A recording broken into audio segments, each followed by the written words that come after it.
I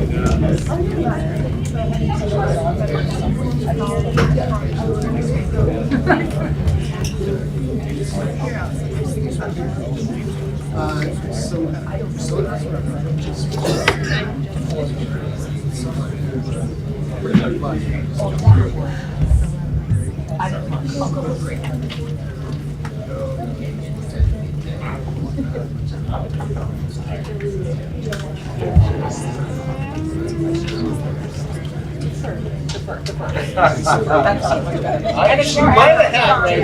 Sorry.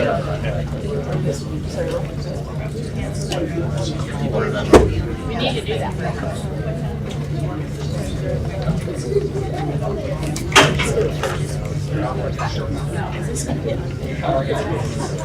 Where am I going? 20. Take them on it. 20. All right. Yeah. Could you want to keep it down there? No.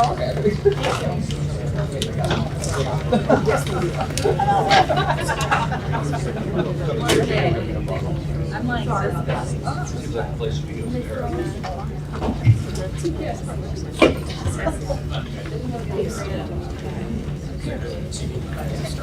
that's what this work session is for. Okay, can we start?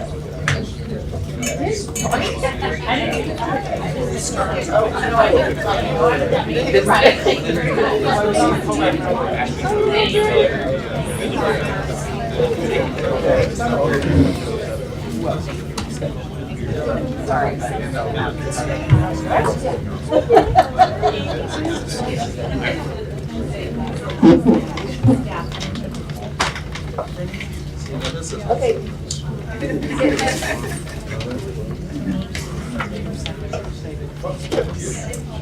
Okay, so next item on the agenda is the College and Career Readiness Plan. We're going to be getting an update. And Superintendent Guerrero, would you like to? Yeah, we have our staff leads this evening will be Dr. Aurora Terry and Jeannie Herkovich, and we have some VIPs here, which will be introducing you to the team that's joining us for tonight's update. Thank you, everyone. Thank you so much for having us. We have here with us our partners from Connect Ed. This is Gary Hoaklander, and he is the president of Connect Ed, and we have Daphne Stevens, and she is their chief strategist. And we have Andrew Dyke, and he is here with Eco Northwest as also partners in our work. And we also have Steve Pine here from Ed Northwest, also partners in the work. So in just a few minutes, we'll get into each of the roles and talk further. But we'll go ahead and get started with our agenda tonight. We are going to be talking about the master planning process. We have some information, some of the process that we are embarking on and have been working on is very similar to the visioning process. So we have embarked on a listening campaign or a listening tour, and so we'll present you with some of that preliminary data. We also have a compilation of the labor market data that we'll be using to help drive our decision making, as well as our pathway data. So we've been able to examine our participants, and this is one of the first years that we have been able to collect the CTE data. So we've been working with Synergy to put it to tag those students. So so the numbers are really raw, and this is the first time we've really been able to dig into that information. And then we'll be just concluding with some of the components of what makes quality college and career pathways, because ultimately the goals of our master planning process is to create an implementation plan. So as I think we've all experienced through the visioning process, the first question, once we have that in place in the strategic plan, is so how do we put that into action? And so that's once we have the master plan, we also want to create the implementation plan of what that looks like in action, as well as with the information that we are gathering, creating district needs and capacity assessment, as well as creating a plan to build capacity with the leaders within our district to help move this work forward, and ensuring that we are defining key metrics for assessing our progress as well as continuous improvement so that we can continue to improve. And so additionally, we really see our work as looking at the graduate portrait that's being created, looking at the vision, that we really see our work as operationalizing the strategic plan and operationalizing that graduate portrait so that we can ensure that we are graduating those students. And so I always want to start with the why. And so why is this work so important? And that is because, as we know, high school is not working for a lot of kids, a lot of our students in school, and this is demonstrated by our graduation rates. And so we have a lot of work to get all of those lines into the high 90s, right, or hundreds.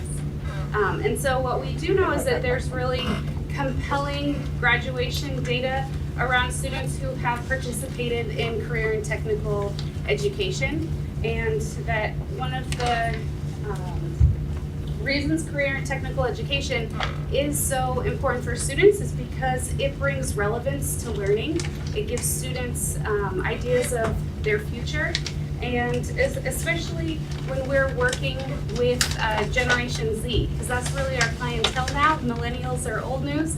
We're working with Gen Z now, and so we know that, you know, through history and what we've seen is adding more and more math and science and social studies without relevance isn't engaging students. And really what we know about Gen Z is this isn't what works for them also. And so what we want to make sure and also recognize as that alone career and technical education isn't enough to give students success in career. They have to have the ability to get post-secondary opportunities, whether that be certifications, apprenticeships, 2-year college, 4-year college, right? And maybe all of those things progressively throughout their life. And so what we want to talk about is that we need a new approach to ensure that every student is college and career ready, so that we aren't tracking or putting students into buckets that one of these is good for you, because both of those are good for everyone. Every student, we are preparing for a career one day. And so where we are in our master planning process at this time, I think when we liken it to the visioning process, I think they use that term, we're in the messy middle. And I think that's, you'll see a little bit of that tonight. We're in the messy middle. We have a lot of information, and now we're going to be working to create a story from that information that we have. So a quick overview of what we've done. We put out the RFP to get some partners in this work in September. We were able to bring the final contract to the board for approval in December, and then we really started that work in January. So in the winter months after January, we brought Connect Ed in to start that listening tour. So we were able to engage with multiple stakeholders, from teachers to administrators to some board members to community members, and so we gathered a lot of data. There were post-its involved, again, similar to our visioning process, gathering lots of qualitative data. And we had Connected on their second visit. They had scheduled a whole week to be in Portland, and that was our snow week. So we had like a few setbacks. That was the week where there were 2 late start days, a full snow day, so they had to reschedule some things. So it did push us back a little bit, but March and April then we were able to then gather some of the quantitative data, and so now we have a lot of data points, both the qualitative from our stakeholders, the quantitative that we'll talk about a little bit tonight, and now we're going to really work moving forward to compile that into a plan that we will continue to get stakeholder input. So we are working to create an advisory group that will help us refine the work moving forward through the summer, so that by September, we'll have a pretty close to finalized master plan for submission in October. And then, of course, as we know, the next question is, well, how is that going to happen? So we will also have an accompanying implementation plan of action for that. And then we'll start working with our schools and what we call the Pathway Design Institutes to start that professional development and start that work at the ground level. And so I'm going to turn it over just a little bit more details about the process and what's still coming to Gary Hoaklander from ConnectEd and our partner in this process. Good evening, everybody. Thank you very much for inviting us to be with you. We've had the opportunity to meet with some of you, but not all of you, and so it's a real pleasure to be able to meet with all of you together and share what we've learned so far. As Aurora indicated, we are very much in the messy middle of all of this. What we're sharing with you tonight is really our preliminary findings on all fronts, but we think that we're off to a very good start. Again, I'm joined by my colleague, Daphne Stevens, who's our Chief Program Officer at ConnectEd. Andrew Dyke is with Echo Northwest, and Andrew has done yeoman's work in helping us pull together the labor market information that will help guide this. We'll talk a little bit more about how we see the role of labor market information in this process. And then finally, Steve Klein from Education Northwest. Steve, again, and with his team, has been digging into the data on student enrollment in career and technical education here in Portland Public Schools, as well as the number of students who are concentrating and digging more deeply into career and technical education, and we'll share some of that information with you as well. But before we get into all of that, we wanted to spend a little bit of time on the process and just making sure that everybody is familiar and up to speed with how we are trying to approach this work. We began and really have spent much of the last four months, or the first 4 months of this, by introducing groups of stakeholders to what we call a linked learning orientation. As we will say a little bit more later, we see linked learning as an approach. It's not a model that we expect Portland to sort of replicate in ways that it's been done in other places. It's a set of guiding principles. It's a framework that you can use to adapt to your particular context here in Portland. So a lot of what we have spent the first 4 months doing is listening, trying to learn more about where people are with respect to their hopes, their concerns around the future of career and technical education in Portland Public Schools.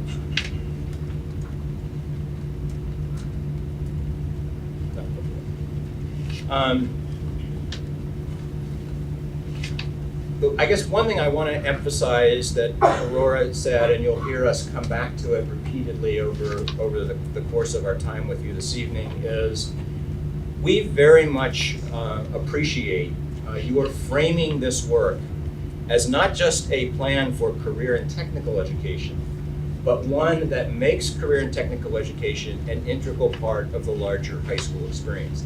And that means paying attention to how other aspects of high school instruction need to change. I mean, this, in many ways, as we dig deeply into this work over really the next several years probably, it is as much or more about changing the way we teach the core academics as it is about delivering high quality career and technical education and better aligning and integrating those pieces of high school.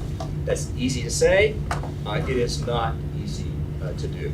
But what really excites us about this work is you're framing the master plan in that fashion. So as I indicated, we have begun to review pathway data. We have, with Andrew's help, also begun to look at local, state, and even national labor market data. And we'll say a little bit more, and Andrew will say a little bit more about how we see the role of that data in the design process.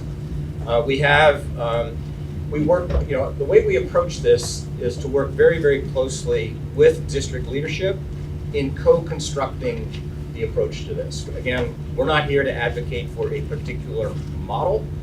This has to work for your community, your schools, and to do that, we try to work very, very closely with the district leadership team. And Aurora and Jeannie have just been wonderful in helping to pull all of that together and make this a true collaborative effort. And that we just believe is critical.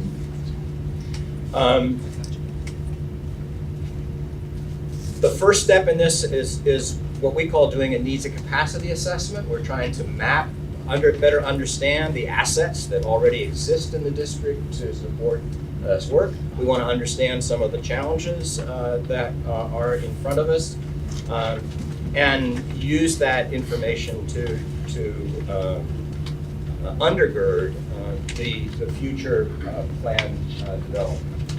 Again, as Aurora mentioned, an important next step in this process is identifying and convening an advisory council who will meet with us probably at least 3 times over the course of the next 4 or 5 months to help us review, to help us initially sort of frame what the master plan and implementation plan should look like, and give us feedback from a variety of perspectives. This is when we talk about stakeholder involvement, we certainly mean district involvement at all levels, the district, the site, the pathway level, but also community stakeholders, business and industry and post-secondary institutions and community-based organizations with whom we've already had the opportunity to begin to meet.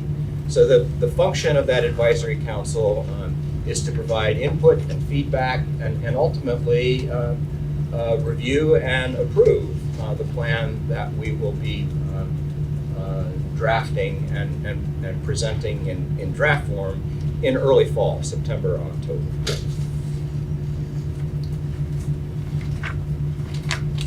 Just very quickly, our listening tour over the past 4 months, we had the opportunity to meet and speak with most of the high school principals in the district, many vice principals, counselors, core academic. We met with a very large group of career and technical education teachers. We still would like to have the opportunity to meet with more of the core academic teachers and do more classroom observation of the core academic. We have an opportunity to do classroom observation of career and technical education in 4 of the high schools, so we're beginning to get a better feel for what that looks like. But we still need to have the opportunity to look more closely at what the core academic learning and teaching looks like. We've met with district leadership, career coordinators. We had a very good meeting with the president of the Portland Association of Teachers. And then we also convened, again with wonderful support and help from Aurora and Jeannie, a group of community stakeholders for an orientation last month. And I suspect that group will in many ways constitute the core of the advisory council that we will be creating.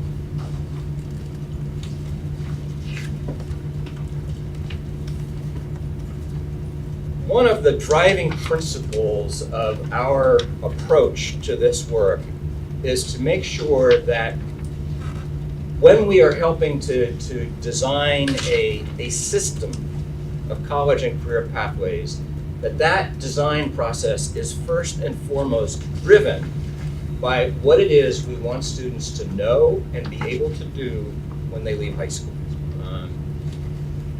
We firmly believe that to do this well, it's sort of a backward mapping process of how pathways can contribute to what it is that we want students to know and be able to do. And we are so grateful that the timing of this coincides with the very hard and wonderful work that not only you as a board, but really as a community have done around the graduate portrait, what we sometimes call graduate profile.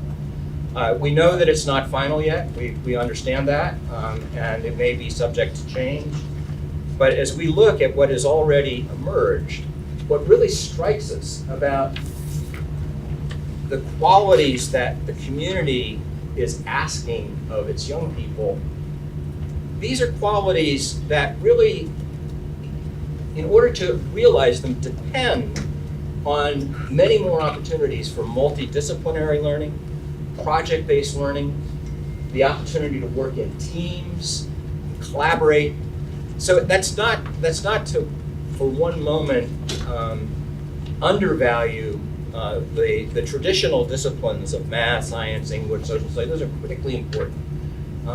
But to ensure that students not only master knowledge and skill in those traditional disciplines, but also leave high school with these kinds of qualities is going to require a very different kind of approach to how we prepare students.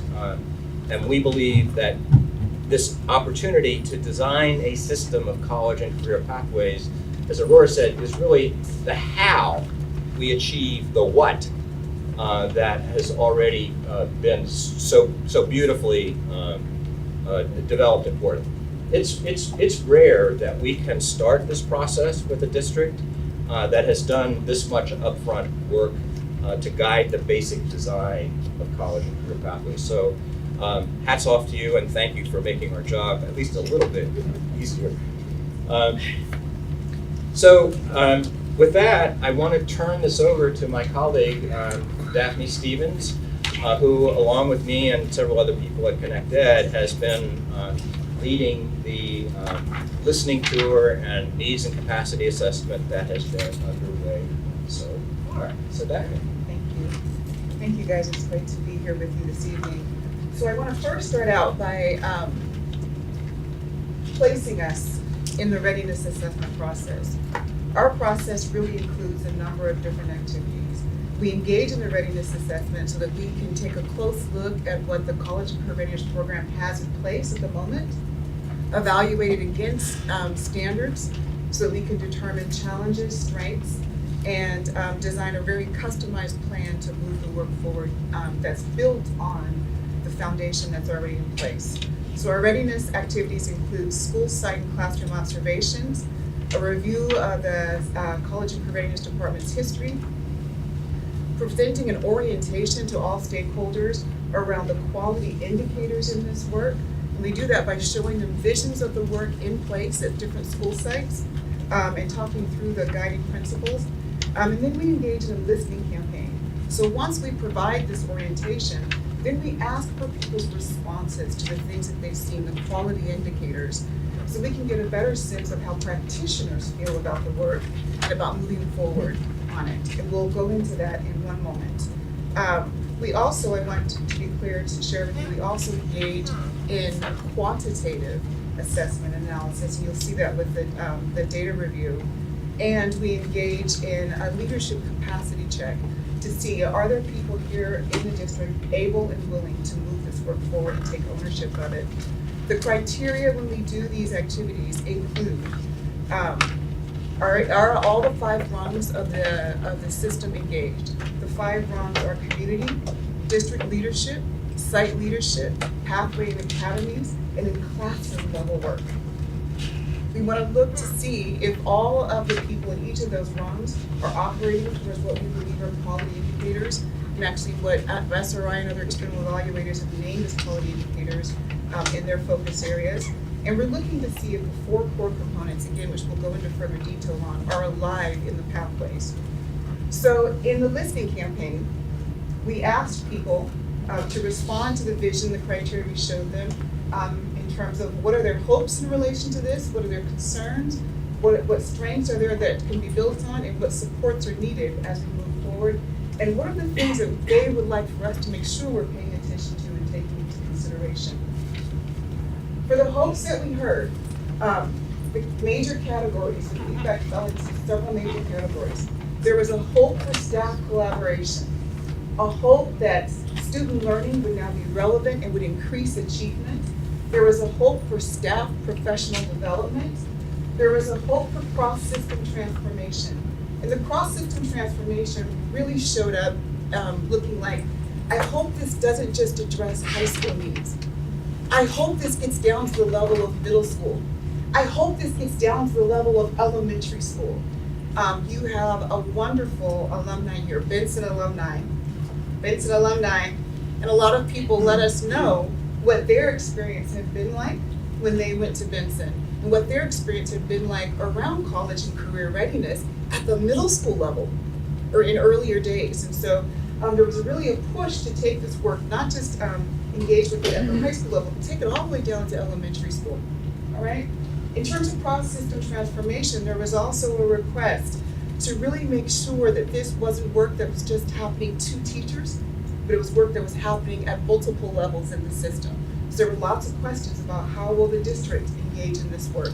How are our principals engaged with it? What's gonna happen across the system? There was a request for sustained support. And you'll start to see some themes across several of the questions. There's some things that just kept recurring, and sustained support is one of them. How will we be supported in this work? There was also some hopes around equity.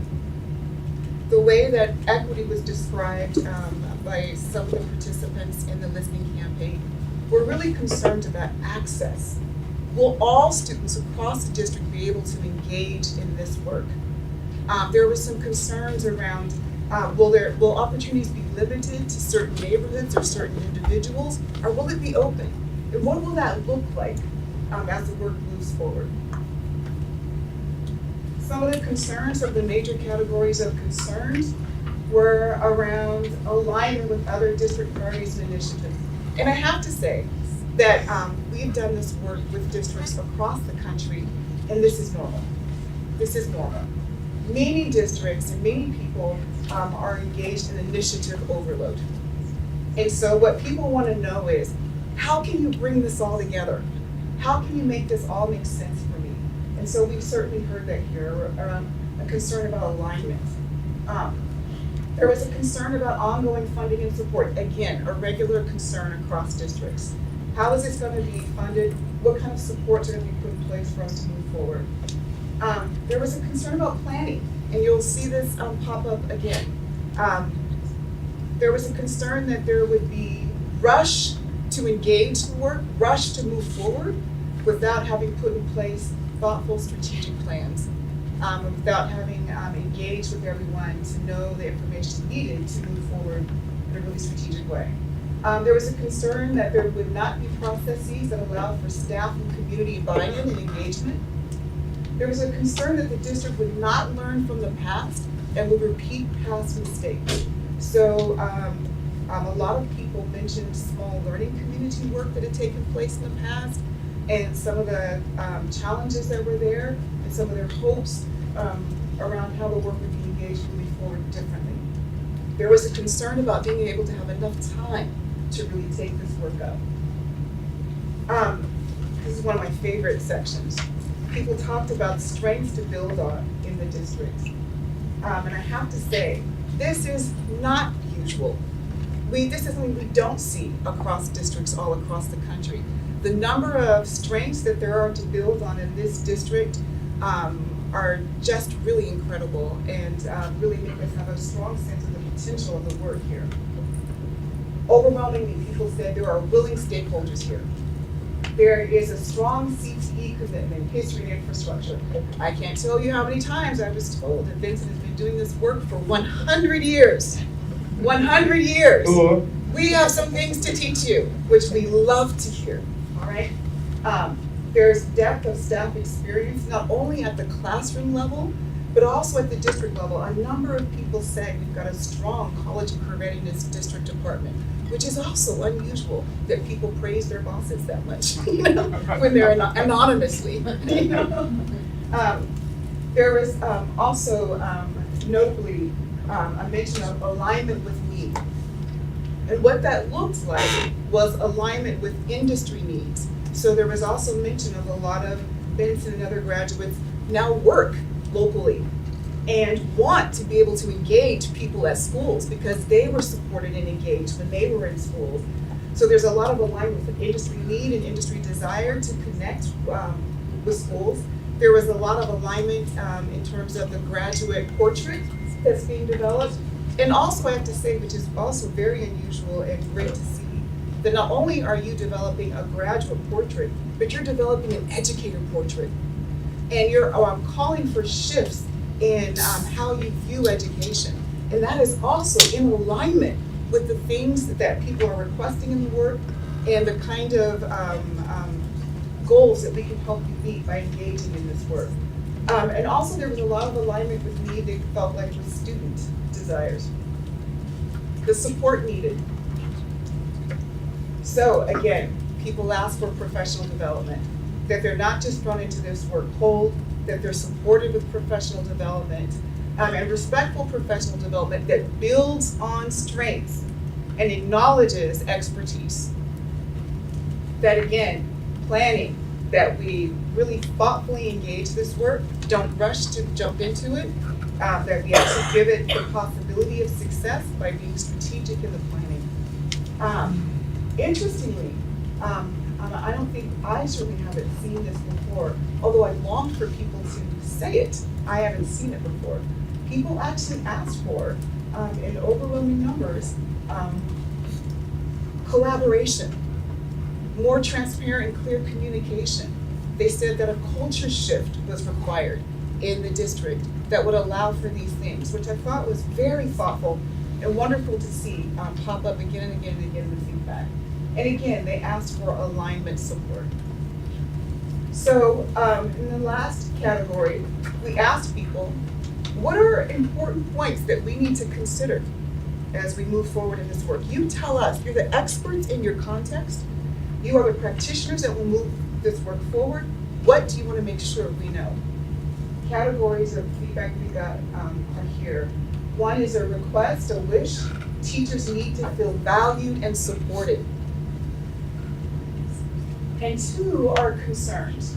There is a pattern of disparity across the district, and I'll say a little bit more about what that looks like. We've heard overwhelming feedback that not all neighborhoods felt like they were engaged equally. That not everyone felt like there was transparency around who had access to what, and how funding was allotted, and how decisions were made. There were concerns about the boundaries that were developed around neighborhoods, and the programs that were showing up in each of the areas. So this is the definition of the pattern of disparity across the district that they wanted us to make sure we took into consideration when thinking about this work. The district has a history of not following through on initiatives or engaging in thoughtful planning. So there was a lot of concern raised, and they wanted to make sure that we took into consideration that the work needed to be well planned if it was to be successful. The work needed to have a long-term commitment behind it if it was to be successful, and not just be a fly-by-night initiative or have all the excitement show up at the front, but not sustain the work throughout. Great, I'm gonna hand this over to. Great, thank you. Yeah, so you'll. You, what questions that any, I have a clarifying question. Great. And maybe save it for later, but you've used pathways and certain pathways / academy, I think you used. Just at some point, if you can define more clearly what that means, now or later. So very quickly, we'll say more about that later, but very quickly, when we use the term college and career pathway, we're talking about a comprehensive pathway that includes the academic core, a cluster and sequence of career and technical education, a continuum of work-based learning experiences, and attention to personalized student supports, all organized around a major industry theme. Those do not yet exist in Portland. Basically, what exists now are clusters and sequences of career and technical education, but that is operating largely in isolation from the rest of what's going on in school. We'll have more to say about that later. Does that make sense? Great, so preliminary labor market data, emphasis on the preliminary. What I'm going to show you and talk about is really just some high-level summary trends of some data from one data source, and I'll describe that in a minute.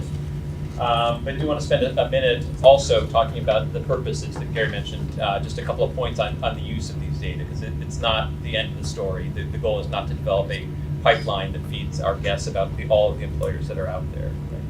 But you can think about this from two perspectives. One is a sort of program design and calibration perspective. You have an infrastructure of programs.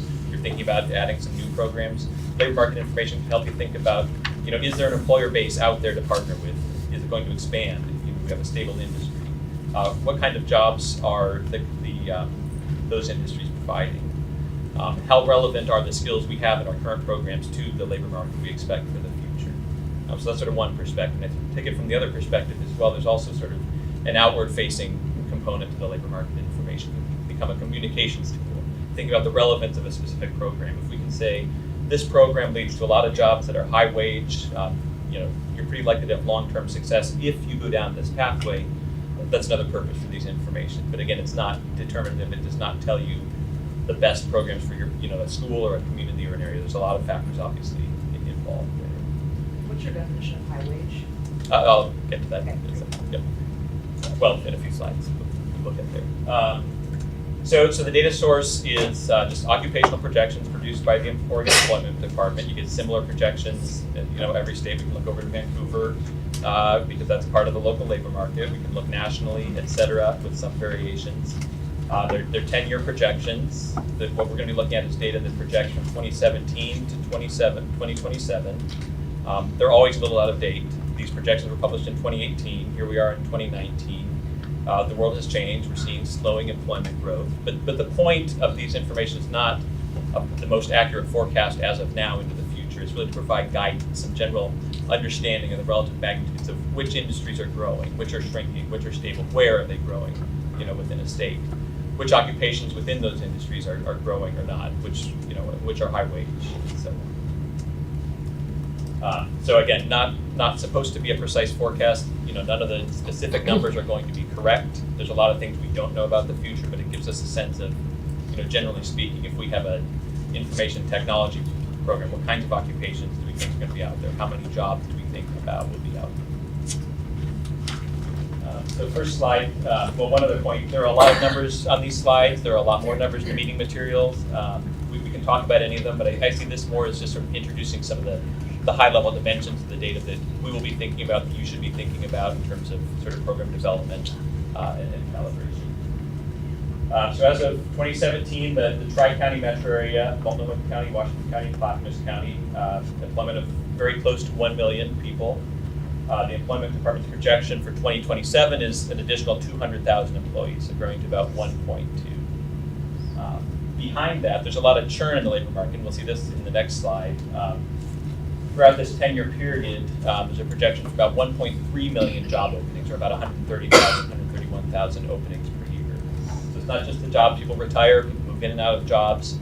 There's a lot more opportunity maybe than is suggested by just that plus 200,000. We can look at this information by industry. Trade, transportation, utilities, that's a large employment base in the region, all the way down to natural resources, and mining relatively small. The new jobs are not necessarily proportionate to where the old jobs are. So moving over to the table on the right, see in the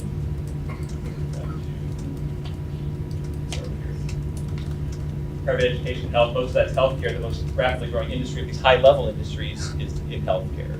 19% growth over this 10-year period. That's probably one of the facts we can have most confidence in. Increasing need for healthcare, a lot of aging population. That's most. I put the most money on that number. That's not the biggest industry, obviously, but looking at these numbers can help us think about the size of pathways, where the growth is going to be, and then move on. So that's one takeaway from that slide. Is there one or two others that you would just kind of high level? Well, I think the main point here is, because we can cut those into more finely tuned industries. I think the main point really is that just because there are a lot of jobs now does not mean that sector of the economy is going to be the same size 10 years from now. And I think generally in terms of coverage, just looking at, programs that you have now, it's not as if there's a big, huge gap, in terms of what's out there. I think it's useful for, again, sort of calibrating, thinking about are these programs relevant as they were maybe 5-10 years ago when they were implemented. Is that traded sector or international trade? Or what is that definition? International trade. It's not all traded sector. Now, the Trade goods. transportation utilities, that's mostly retail trade and also wholesale trade. Okay, that's retail trade is very different from international. Yes, it has nothing to do with international trade because all sorts of industries are engaged in international trade and goods and services. This is mostly retail jobs and also wholesalers. So It's kind of an interesting bucket to put retail, the transportation, and utilities. yeah, just the sort of standard high-level categories. More details about we can break out, wholesale trade, retail trade, or separate sectors that can be broken out. I think your previous statement is the key one around, given the forecast, how does that match up with how intentional we can be about Exactly. making sure students have opportunities to access these industries moving forward? Yeah, and again, this is preliminary. This is not tuned, obviously, to the specific clusters and pathways. You can think of that as distribution, manufacturing mixed up, and the transportation and retailers and wholesalers distribute that to consumers in that sense. So then obviously within the industries, there's a range of occupations, from in healthcare, there are janitors and so on. So we want to think a little bit more about what's happening. So this chart just shows you, again, at a high level, these are not very detailed occupations, they're groups of occupations, and the data cut this more finely, we'll see a little bit at the end. But just breaking out the 1.3 million openings over 10 years, or about 130,000 per year across occupational. Again, same kind of information. You have curriculum designed around specific types of occupations. This information can help you think about the economic relevance of those of particular pathways. So I'm curious how you do that because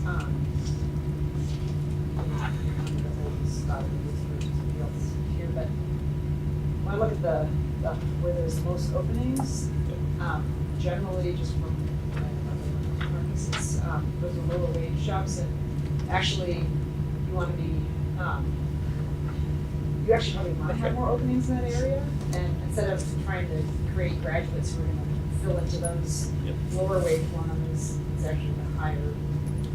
That's right. That's the next slide. So So the point here, well, one of the points here is that you're not trying to design curriculum around the most rapidly growing occupations necessarily. So we'll show you some of that. There's openings due to growth, and there's openings due to that occupational turnover. And it's just like you said, people tend to get out of the lower wage jobs, so there's higher occupational turnover. You go even food prep for a higher wage occupation, and so you see more turnover there. More openings due to turnover rather than due to growth. Yeah, I mean, you're designing pathways for sort of long-term success, not necessarily the first job. I graduated from high school, maybe I want to go to school after work to do that. First job is maybe a line cook or something like that. So it's what you want to focus on. Clearly, it's not those lower wage jobs, but the longer term success. And you asked about high wage. The employment part does have a definition. Look at high wage jobs, which within a region, we're looking at the Tri-County region, those jobs pay above the median, so above the typical incumbent in those occupations will be earning more than the median wage. And also the high demand, these are jobs with a lot of openings. These are jobs, occupations that are expected to grow at faster than the median growth rate for the region. And kind of combine those. Of the 131,000 annual openings, 46,500, or about 35%, are these high wage, high demand, pretty good jobs in general. And as I'll describe in a second, on average, these jobs not surprisingly require more education, which again becomes part of that hook towards getting into the CTE program for the purposes of long-term economic success. So what you're looking at in the chart is within those two categories, all openings and the high wage, high demand openings, what is the education level required of the typical sort of competitive applicant? Look at that across categories. Start with all openings. About 20% require, to be competitive for a job, will require some post-secondary training short of a degree. So the details there will vary depending on occupation, but think, certified nursing assistant certificate, think welding certificate, things of that nature. About a fifth of all openings, 7% associate degree, almost 20% bachelor's degree, 8% advanced degree, and the rest don't require anything beyond high school. So that's about half of the openings. Very different story when we look at high wage, high demand occupations. Almost a quarter requiring sort of some post-secondary training, short of a degree. Similar share requiring an associate degree, but much larger share at the bachelor's level, degree level, and then 20% of the advanced degree. That's about 96% of all openings. And clearly that's where you want to focus. And we can pull these out and identify specific occupations. That's what I'm going to do in the next couple of slides. Like, I don't want to get too lost in the weeds. It's just an illustration of the kinds of data that are out there, but you get very precise in terms of thinking about what the pathway is designed, what kind of occupations the pathway is targeting, and what the outcomes might be for those people following. And this is way too tiny, which may be okay, I apologize. But this is just a list of the high wage, high demand jobs that require at least an associate's degree, sorted by number of openings. So these are the highest demand in terms of annual openings per year. It has to be above 300 to keep this at least partially visible. Shows you the wage, et cetera. And I think what you see here is you can pull this information out and again create groups of occupations you think you're looking at and try to figure out, are these high wage, high demand? And there are other ways to cut occupations. How many of those are there associated with this particular cluster in this particular region? One data note, the median wage is median wage except for a couple of entries which are salaried. No one's making $71,432 an hour as an elementary school teacher. It would be nice if we could do that. But not going to happen. So then finally, again, just more examples. If we scale back to those occupations that do not require a degree, but maybe for the most part some sort of post-secondary training certificates, et cetera. What do those look like? You'll see a lot of occupations here aligned with potential clusters that you have in place. I don't know if there's any dental component of your healthcare pathway, but that's up there. A lot of manufacturing machinists, sheet metal workers, et cetera, in the high wage, high demand categories. So again, just sort of illustration of the kind of dimensions of the data you want to be thinking about in program development. Some of the same language that's used on this, so it's been informing the programs as they've been developed, and I want to keep doing that. Do you want to say what? So before I turn it over to Steve, I just want to emphasize a few things that Andrew presented. Number one, from our perspective, this information on labor market is intended to ensure that there is a reasonably close alignment between the pathway theme and labor market opportunities, primarily because we want to encourage employer involvement in these pathways, particularly around work-based learning opportunities, but also the design of really authentic project-based learning and the assessment of it. Employers are particularly well suited to do that. The intent is not to create college and career pathways that have as their primary purpose serving the short-term labor market needs of business and industry. We'll say a little bit more about, pardon me? Or to chase those trends. Yes, that's exactly right. From our perspective, the power of the industry theme in a college and career pathway is the opportunity it creates for students to engage in the application of core academic knowledge and skill, general career and technical knowledge and skill. And if that is done well, it actually better prepares them to adjust to whatever kinds of changes we know are going to be coming in the economy, but which we cannot predict with any kind of certainty. So this is not about forcing kids to choose a career in ninth grade. It's using a particular, hopefully it's an interesting theme for them, but it's using that theme as a way to really help students better understand Why do I need to know this? It's a fair question. And we don't very often give students very good answers. And so that's, I just want to really emphasize that. I guess I'll add one thing, that when we talk about relevance, we don't want to talk about pretend relevance. So this is real relevance. Young people, particularly at the high school level, are looking forward to adulthood. They want to engage in real activities. We also want to have their interest and their curiosity drive, fuel them towards achievement. And this allows for a real context within they can work.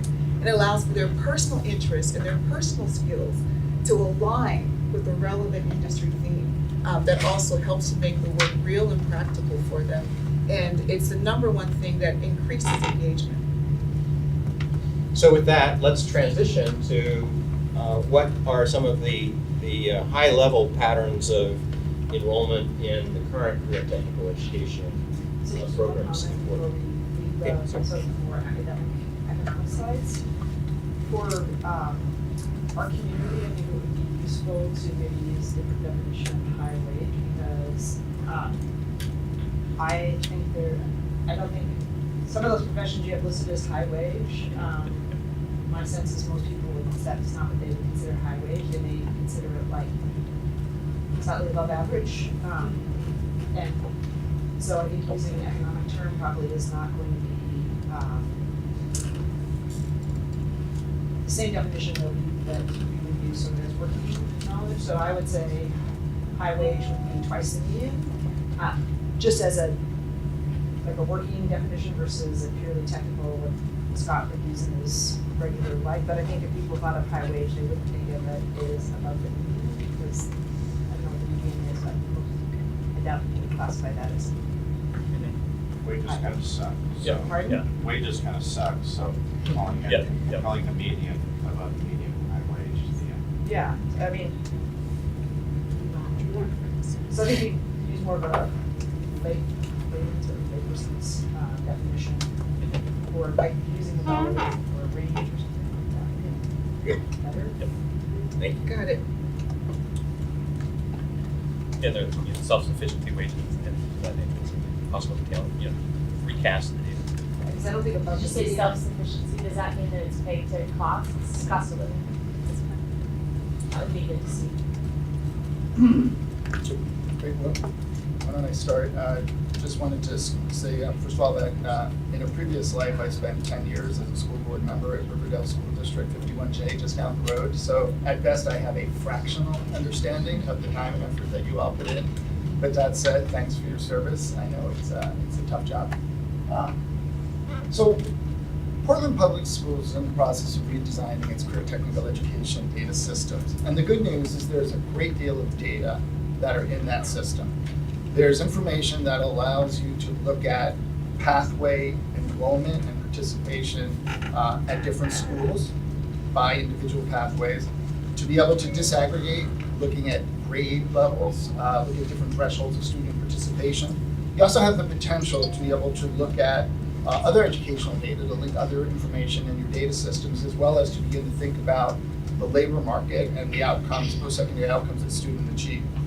But as Aurora mentioned, this has to be programmed into Synergy, and that takes time to produce those runs.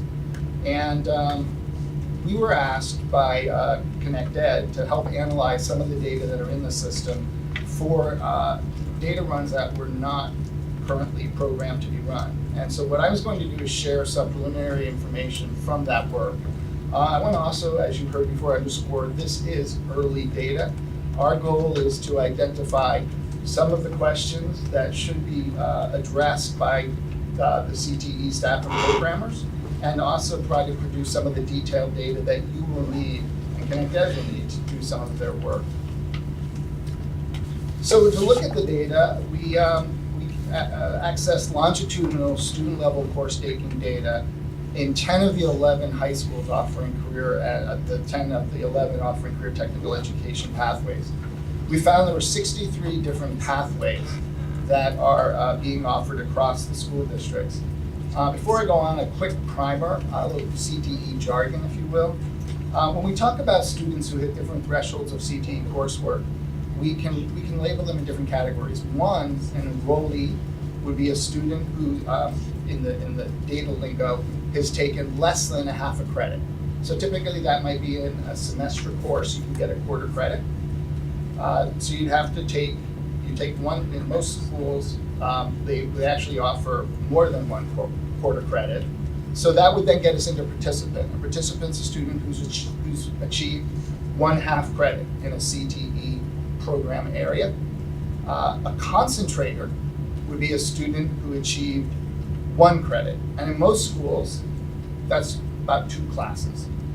And then a completer would be a student who completes 2 credits in a single career pathway. And then finally, there are students who complete 3 credits, and they create the opportunity for schools to, the pathways to get extra money for pathways participation. When looking at the data, we found that approximately 54% of all of the 9th to 12th grade students, so all students currently enrolled in 2018-19, when we unduplicated the data, roughly 54% of the total school district enrollment, or about a little over 8,000 students, had earned some CTE credit. And about just less than a third had achieved concentrator status or were projected to achieve concentrator status during this year. So what that sort of raises is the question about persistence. We see students are taking coursework, but they're not necessarily persisting. Now, keep in mind, this is to the 1 credit level for concentrator status. Is that ever because the pathway is not sufficiently built out? Are you only saying that if the opportunities are actually available to them? So we looked at the coursework that was currently available. So if there were, so for example, in finance, there was a situation where it had phased out a couple of years ago. We did pick up some data on that, but we were looking at the pathway itself. So if there are pathways being built out now, it's conceivable we wouldn't have seen student participation in those. And I think my CTE staff colleagues would have better feedback on some of those. I think we're at a place now, we've added all these programs, but most of them have been in place now I think we're built out at this point. Do we know why students take CTE classes? Is not a requirement? Do we survey them, or are like some counselors just like, you've got a hole in your schedule, this would be great, or you seem interested in? Do we know how students land since we know the system?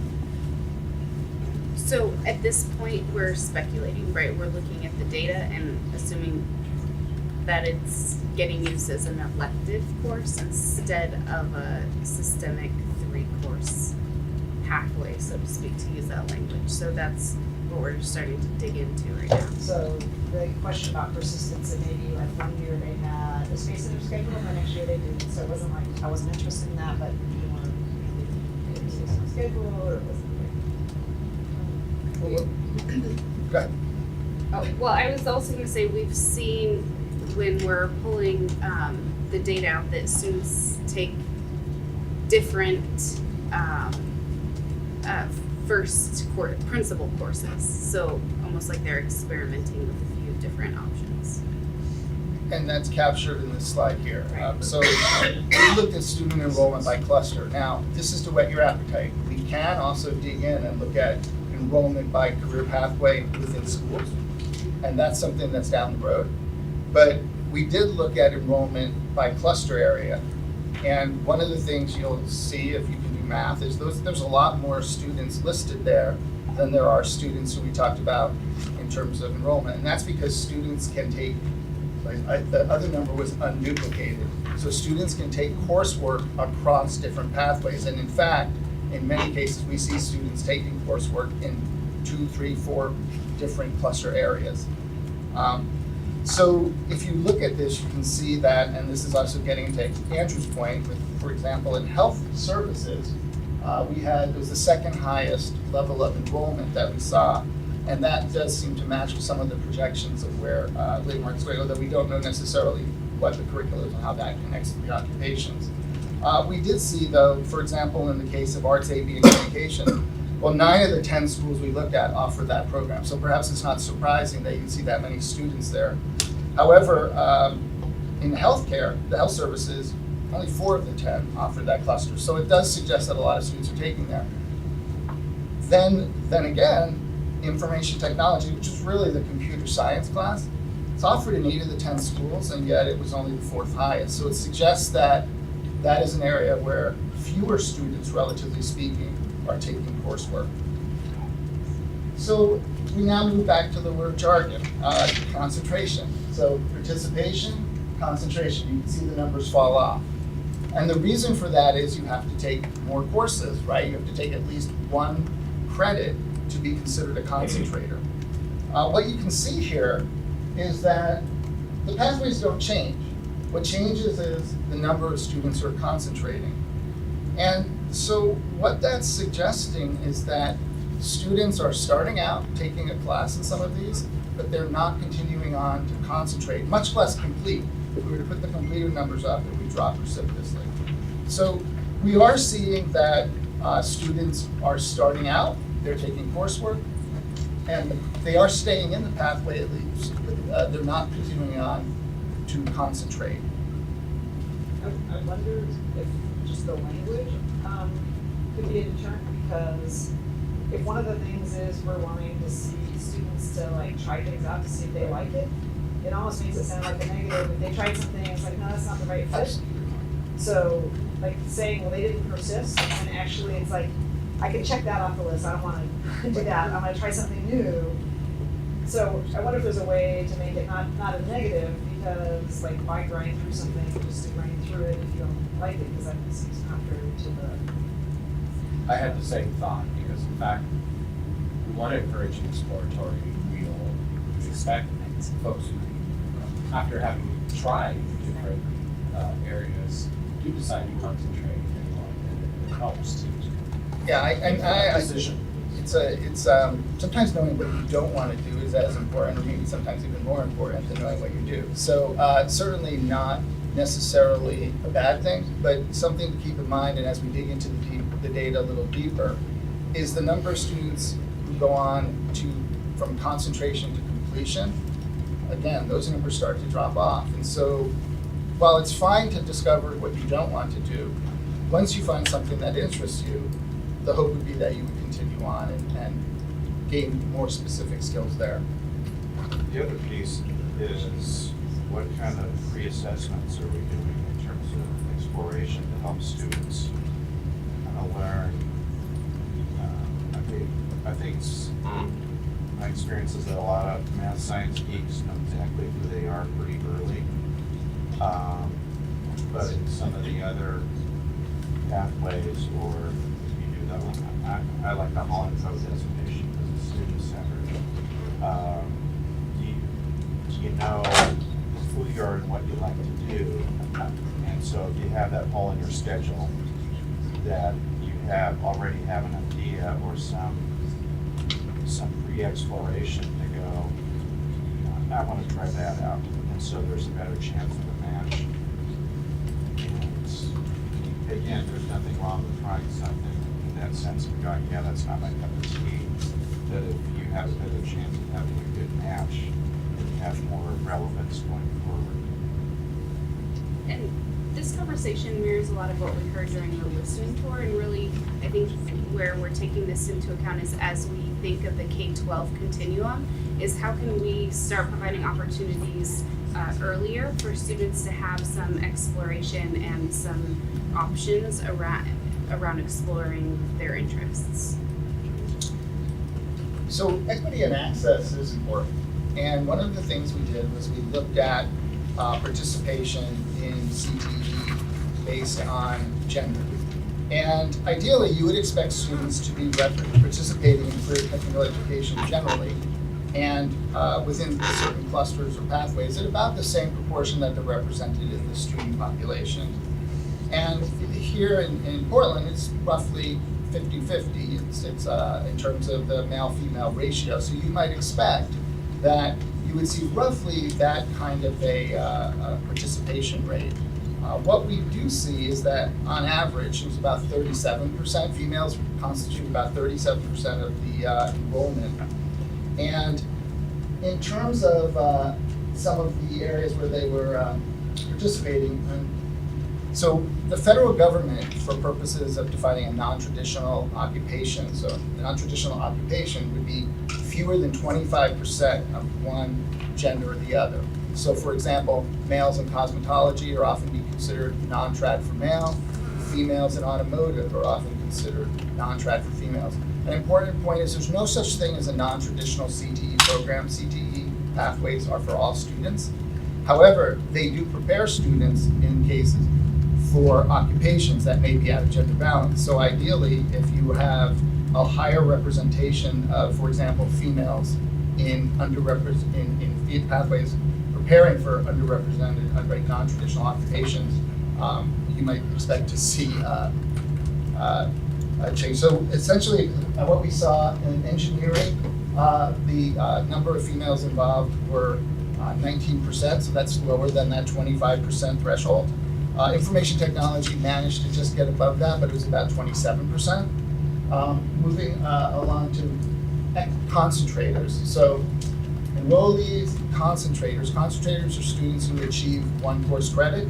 And what you can see here is a number of other clusters are now represented here. So it's suggesting that the females are participating, but they're not necessarily continuing on to achieve concentrator status. And we are running late on time, so I will just say that the goal is to replicate this analysis and look at it for race, ethnicity, and look at special population status, and be able to look at that not only at the cluster level, but pathways and within schools. With that, I will turn it back to my colleagues, to my right. So a couple of just quick sort of summary observations, again, tentative, preliminary, but nevertheless I think important. What we think we've seen from this first 4 months is evidence of a strong career and technical education foundation on which to build a more comprehensive system of college and career pathways. That broader definition of pathway does not yet exist. For the most part, career and technical education is operating in Portland in isolation from the rest of students' school experience. Secondly, while there are certainly many students taking career and technical education, for most students it's not more than the equivalent of one credit. I think there's some very important conversations that were beginning to emerge around, on the one hand, wanting to encourage students to focus and really go deeply into a subject or an area, versus an equally important objective of giving students the opportunity to explore different options. I think a critical question as we think about this work going forward is a strategy that encourages students to take entry-level courses in multiple pathways an efficient way to promote career awareness and career exploration. Not taking a position on that one way or the other, those are difficult questions. I would also say, though, that, and to some extent, as you raise questions about the definition of high wage, the notion that a concentrator is a student that has only taken one credit is a little difficult for me to accept. And so I think one of the pieces of analysis that we want to do going forward is to look more closely at the course-taking patterns of students who are enrolled in career and technical education. So, given that, if the goal then is, with this sort of introduction, to begin thinking about how do we create a system in which career and technical education is truly an integral part of a larger, not just high school experience, but ultimately, certainly middle school, high school, if not K-12 or P-16. We won't get into all of that tonight. How could we be thinking about that? And so I want to begin by, in the world of linked learning, we like to celebrate student work. In the demonstration that we led for 5 or 6 years in California, which is the basis for some of the outcome data that we'll be sharing with you, every year at the end of the school year, we would bring students together with teachers, with parents, with employers to share the projects that they had been working on over the course of the year. A few years ago, we had a showcase at the end of the year in Southern California.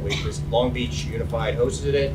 We had students coming from about 5 or 6 different districts in Southern California, one of which was Los Angeles Unified, and in particular, there were a group of students there from the Digital Media Arts pathway at Hollywood High. Students in that pathway had been asked over the course of the year, working in teams of 4, to develop a 2-minute video trailer that they would use to pitch a full-length documentary to studio executives in Hollywood. One group of students of 4 who were there, they had decided that they wanted to develop a 2-minute trailer that would pitch a documentary on the history of racial segregation in Los Angeles. So in their English class, they wrote the script for their video, but they also read The Invisible Man by Ralph Ellison. In their social studies class, they read and analyzed Brown versus Board of Education and the Kerner Commission report from 1968 on civil disorder. In their math class, they learned how to calculate a mean and a standard deviation so that they could determine whether statistics, whether estimates that appeared to differ by race or gender were in fact statistically significant. In their physics class, they learned about the properties of light and how lenses and cameras work. And then in their career and technical education class, videography class, they learned how to create a storyboard. They learned how to use a camera. They learned how to edit video and sound and put all of this together in a coherent 2-minute trailer. And they had it there, it was playing on a monitor in front of me, it was really terrific. And I asked them, I said, well, to whom did you get to pitch this? And they said, oh, we got to pitch it to the vice president of MTV. I said, wow. I said, well, what was the most important thing that he had to say to you? And they looked at me and they didn't miss a beat, and they said, he told us spelling matters. And like you, their teachers laughed, and they said, we tell them that all the time. But until they heard that from the vice president of MTV, they didn't really believe us. And so, in that little vignette, we have what we consider to be the 4 core components of a truly comprehensive, high-quality college and career pathway. There is no one right way to do this. There are wrong ways to do it. You can, like anything, you can do it badly. But there's no one right way to do it. However one chooses to approach this work in Portland, we would encourage very, very strongly that the pathway design that emerges pays attention to these 4 components. That in a college and career pathway, that includes the core academics, and here's the hard part, taught differently. Much more emphasis on real-world application, much more emphasis on multidisciplinary, cross-disciplinary, project-based learning, much more emphasis on performance assessment rather than traditional paper and pencil testing. So core academics as a part of the pathway is absolutely critical to doing this work well. Secondly, there is a cluster or sequence of at least 3, preferably 4, career and technical education courses that are aligned with the core academics. Again, easy to say, hard to do. Where appropriate, that cluster should include opportunities for students to earn industry certification, not as the sole objective of the pathway, but as a way to give students a leg up in the labor market, particularly while we hope they're pursuing post-secondary education. Thirdly, there's an attention to what we call a continuum of work-based learning. Starting in 9th grade, right now we're talking about primarily 9 to 12, although this could apply in middle school as well. But starting in 9th grade with students having opportunities to job shadow, to engage with industry mentors, and evolving over 10th and 11th and finally 12th grade into internships, paid or unpaid, opportunities to engage in what we call a school-based enterprise.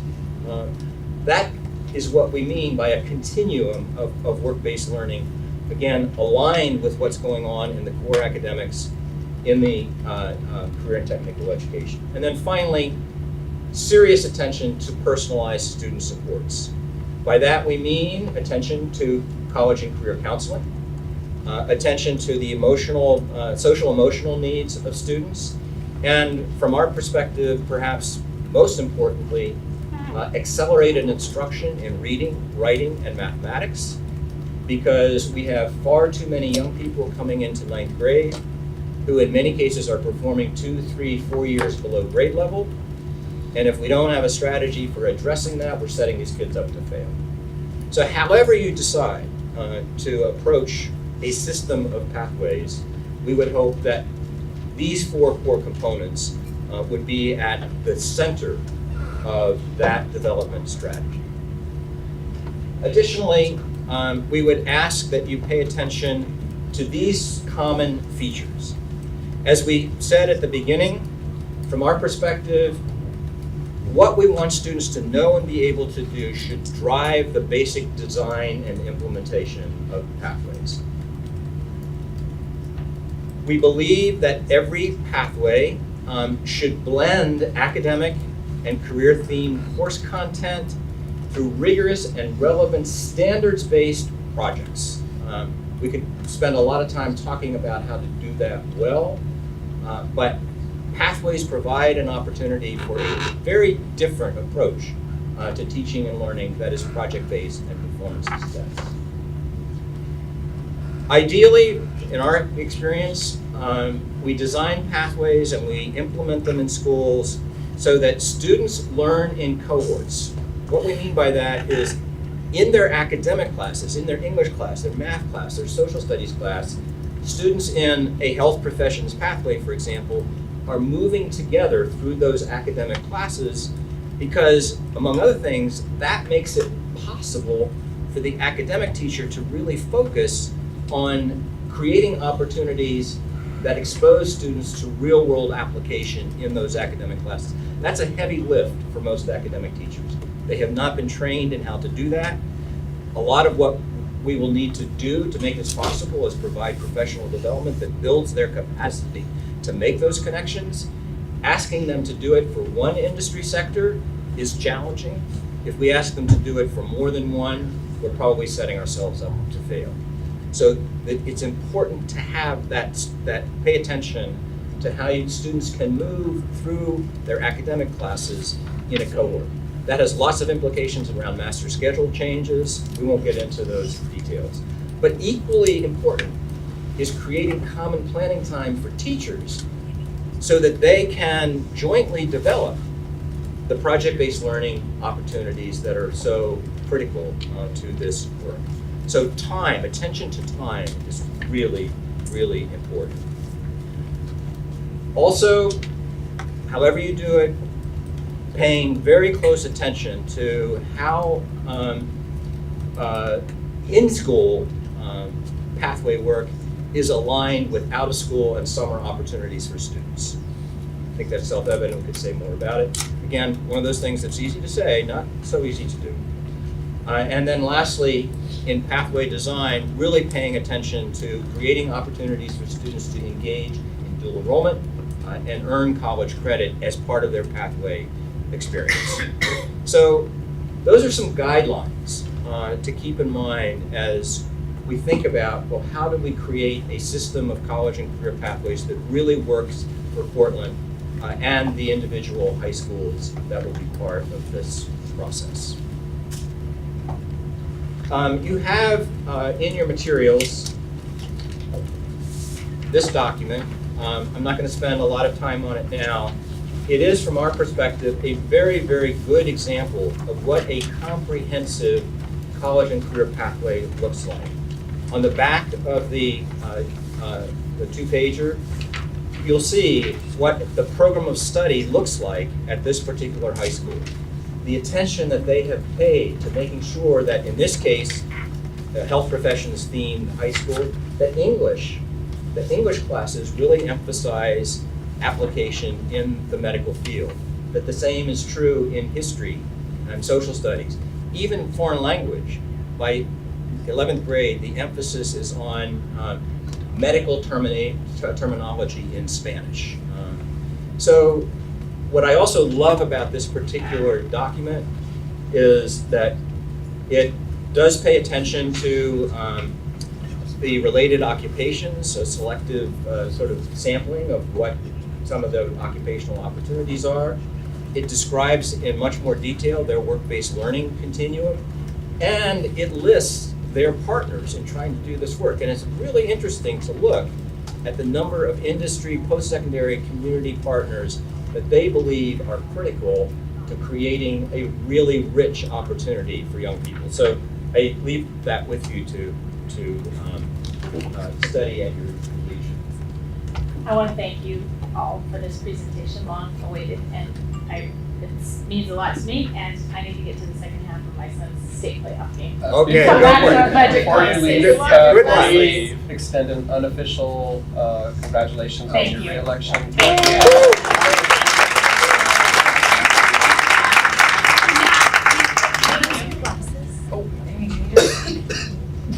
See that way out there? Not Oh, too Leah, close, okay. like close ones. Yes. I need my far one. If we move on. Yeah. This thing? So, okay, so I'm a social scientist, so I'm gonna look at that. So you've got, under social science, you've got freshman foundations for success, whatever that is. World history, and then you've got medical US history. And then in 12th grade, you've got economics, government, including it. So I guess my question is, as much as I can embrace the idea of things being relevant, I do worry a little bit about it being pretty narrow.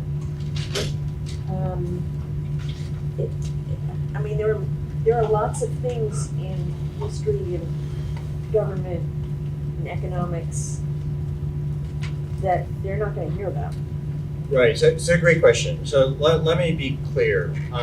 Certainly at Health Professions High School, and when we talk about what we perceive to be high quality implementation, the objective is not to integrate everything with the industry theme that is the focus of the pathway, but rather to make sure that during the course of that instruction, students are having opportunities to engage in that. So in, for example, medical US history, when students are studying the Civil War, you might pay attention to, well, what was the status of medical technology, medical treatment during that particular period. So it's not in lieu of, in this particular example, studying Civil War history, but as students do that, well, let's pay attention to. So this would be like a unit within.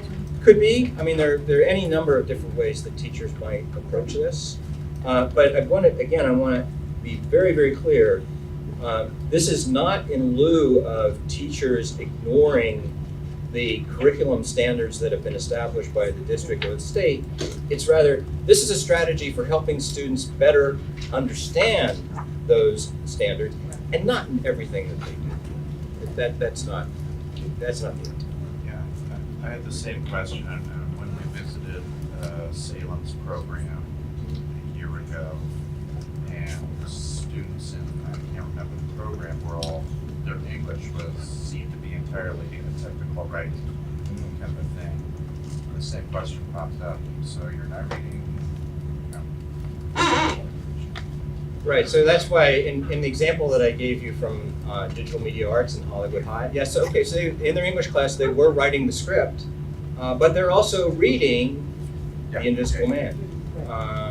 So that, in other words, in that English class, that teacher has to choose an example, let's say, of nonfiction or even fiction that students are going to read.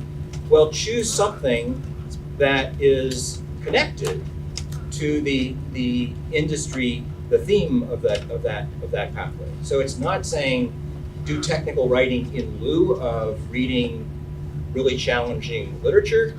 On the contrary, does that help?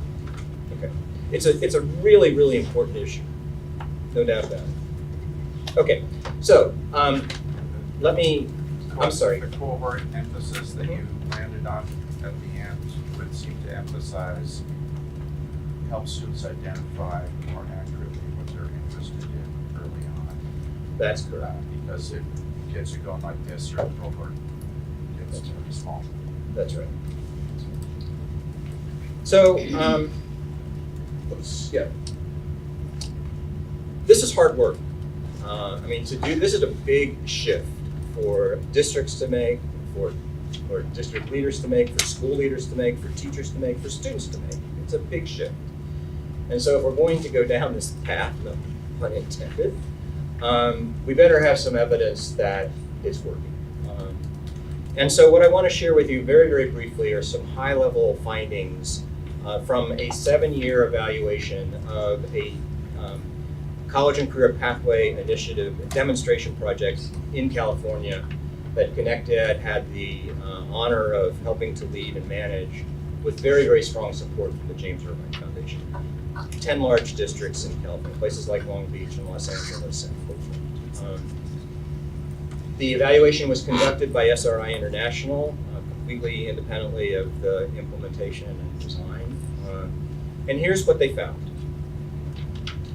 They looked at students who were participating in what we call certified pathways. So we had a process for validating the quality of the pathways in which students were participating. I'm not going to go into a lot of detail about that, but it is important. Quality matters. Again, you can do this well, or you can do it badly. And we had a rubric, we had standards for making some judgments about whether it was being done well or not. And here's what they found. They found that among students in certified pathways, 20% more students were reporting improved communication and teamwork skills. Again, think to your graduate, your own graduate portrait or profile. They found that students in certified pathways accrued more credits, on average the equivalent of about 2 more courses over 4 years of high school, although for Latino and African American students, those numbers were even higher. In part because of that, students were much more likely to graduate. Students were much more likely to graduate because they were earning the credits that otherwise would have held them back, and also much less likely to drop out. Interestingly enough, they looked at the achievement gains for students in the 8th grade who were lowest achieving and saw significant achievement gains as those 8th grade low achieving students moved into certified pathways in 9th, 10th, 11th, and 12th grade. They found that students in pathways enrolled and persisted in post-secondary programs at rates that were at least equal and often higher than students in non-certified pathways. And one of the most, I thought, remarkable findings, the percentage of African American students attending 4-year college and university was 12 percentage points higher for students in college and career pathways compared to students who were not. So anybody who maintains that this particular approach is at odds with post-secondary attendance generally, but even 4-year college attendance more specifically, that's not what occurred in this particular situation. And then lastly, a separate evaluation found that students, in this case in career academies, which is one strategy for implementing this work, by no means the only one, were earning on average about $2,500 a year more for each of the 8 years following high school.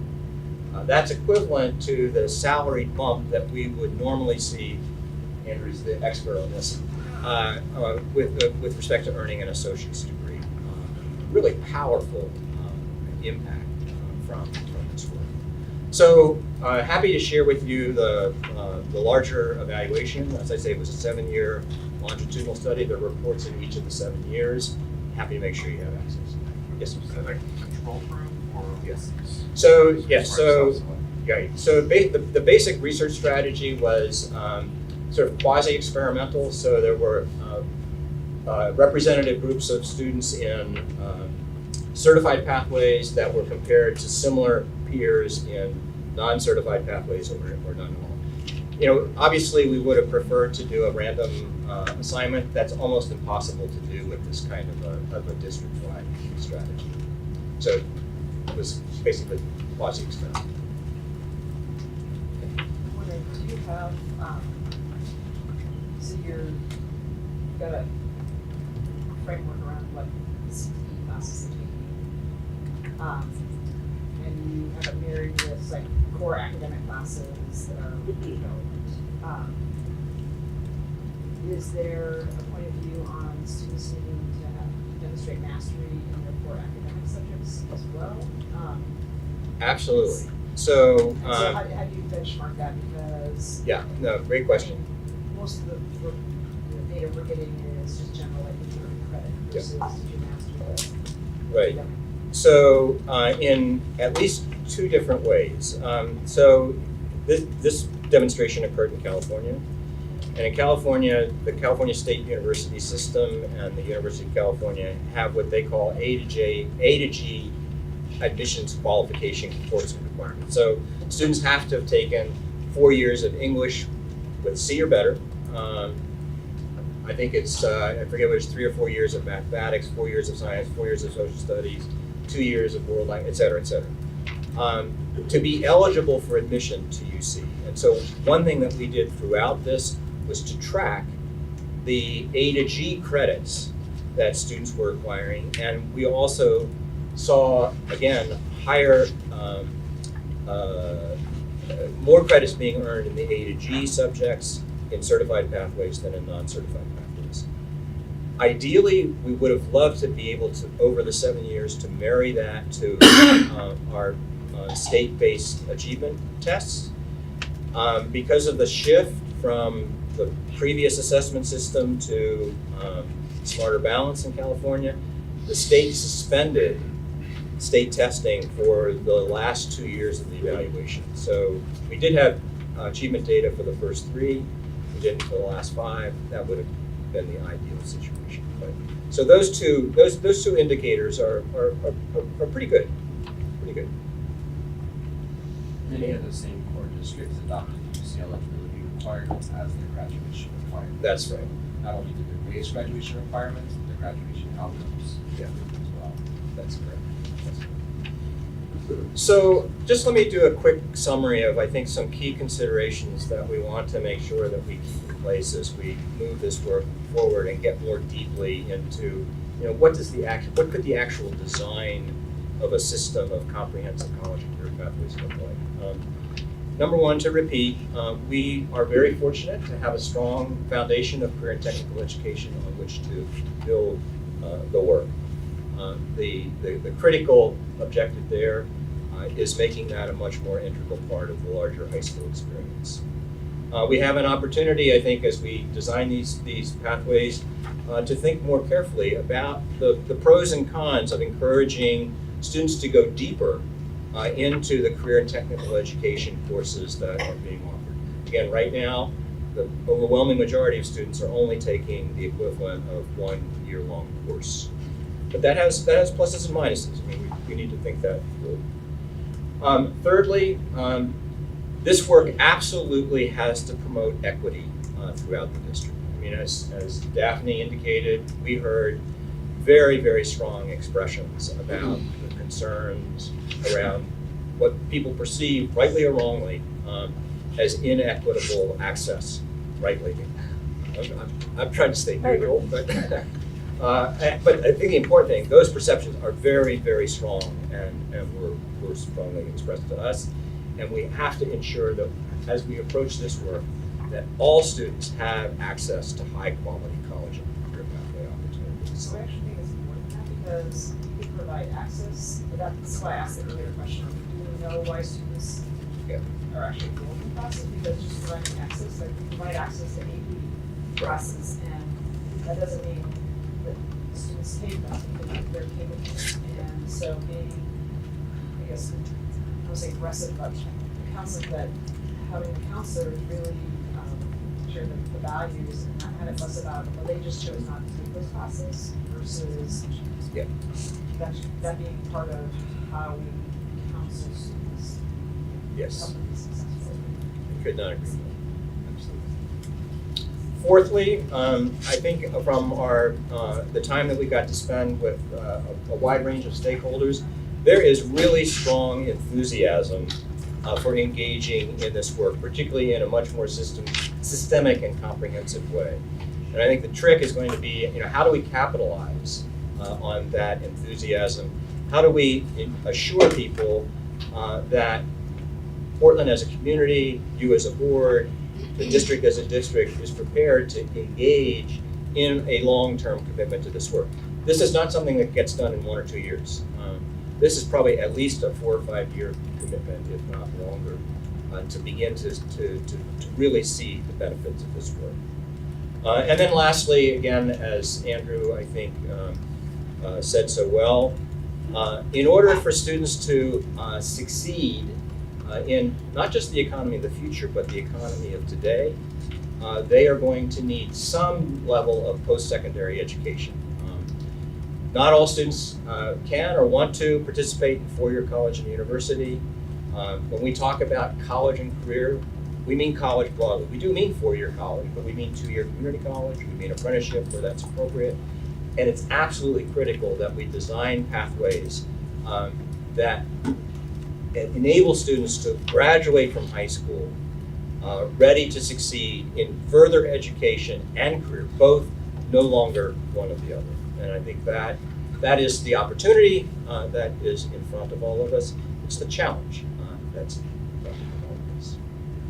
So with that, I will conclude. And just again, to echo Steve's comment, we so deeply appreciate the service and the time and the thought and the care that you bring to this work. And I hope that we, in the work that we do, will honor that and respect that and continue to engage in ways that will really make Portland Public Schools a better place for every young person in the district. So thank you. Can I just, I want to quibble just a little bit with what you said at the very beginning.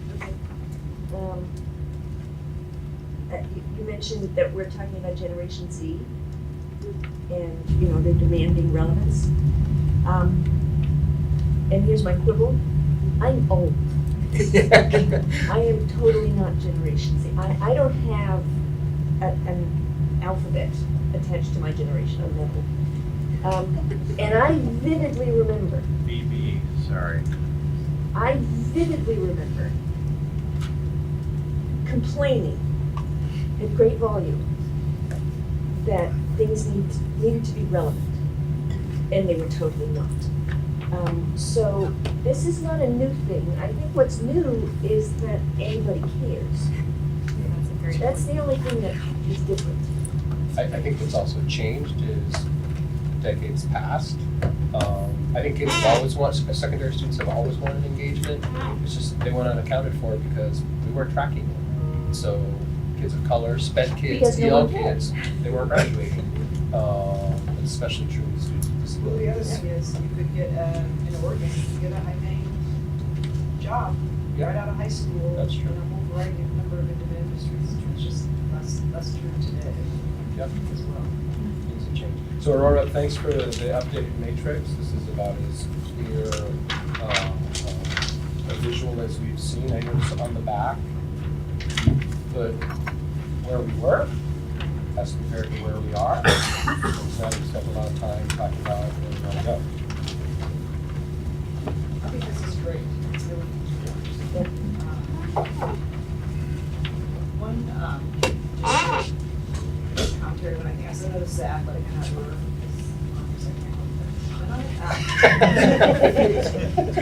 I mean, it's interesting, so I have a lot of, teenagers say, like, I want to work with things, and it's like, yeah, like, everybody wants to be a shoe designer. And then, so like, they have an idea what they want to do, or something they're interested in, and mapping that out so they can see, well, you actually have to, have math, be able to communicate well, write well. So somehow, I thought the handouts, maybe not the ones that are out there, but some of the ones you have would say, like, you're in this career strand, here are the jobs you could have. But somehow making that in a digital format, so students can be like, okay, I want to be a designer, and I have to do X, Y, and Z, and like, every way when we hire, and here are the different jobs you can do and that.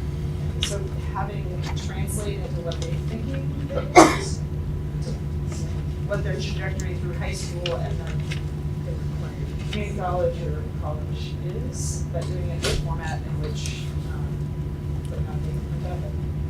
So here's an idea, how about if we have a video design contest between some of our local employers, come up with, so you want to be working in the athletic apparel field, here's what you need for different positions.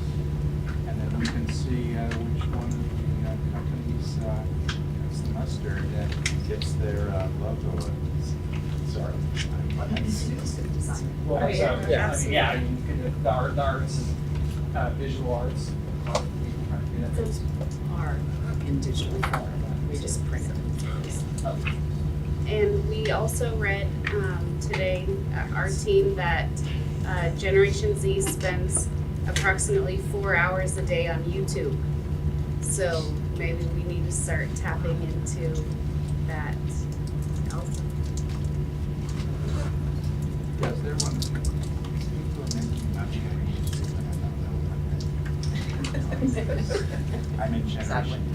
It's Generation B. Is there a career pathway B? And I need to ask this question. I think this is all is great work and making a lot of progress. Visualize the future. What about middle school? I just think it's such a place where relevance matters. Well, I think that we can all say that we're committed to middle school redesign and really examining the experience of our middle school students. And so I think that this can really help inform that work. What do our middle schoolers need to be able to build that continuum to success? So I think that this is Especially when we know what their helping. in high school's pathways are, and we need to have some explore those. Maybe we can get them to be concentrated, which would be nice.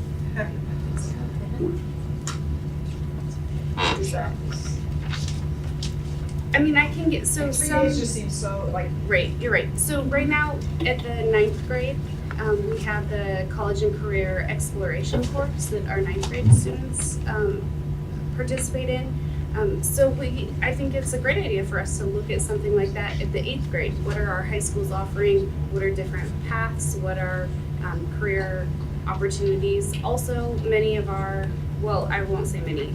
Right now, I think it's Benson and Roosevelt do a CTE meal for the freshmen, so they get a quarter credit in 4 different CTE paths, and then I think maybe looking at something like that then they have that exposure, so they could still become a completer by taking a pathway they're interested in 10th, 11th, and 12th grade potentially. So there are options moving forward too.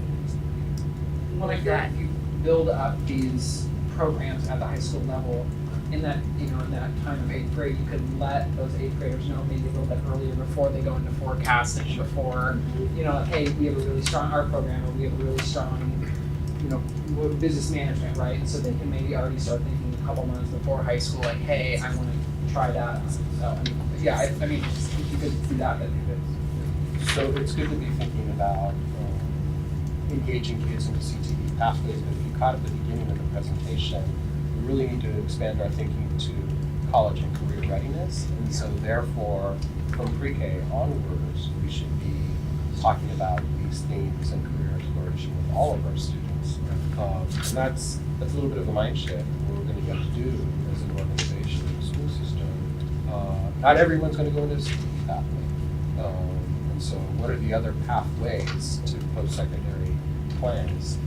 To that point, I mean, as important and useful as I think it is to improve career awareness in middle school, actually introducing authentic project-based learning into middle school will do a whole lot to better prepare students for this kind of work in high school. So again, it's those two things together that are really important. High growth versus high demand. I'm looking at the Symbols. We have those definitions because we pulled this from the Department of Labor, so we can get those definitions to you. Okay, thank you. Thank you very, very much. Thank you. Awesome. Awesome. Keep going. Thank you. Okay, so next up is Alliance at NEAT location analysis. And Nick has to go because he has homework he has to do so that he can graduate. This is true. But fabulous presentation. And I'll try to watch the top. Do your homework. Yes, we are on track to graduate. So that is a positive of the night, right? Yes. We all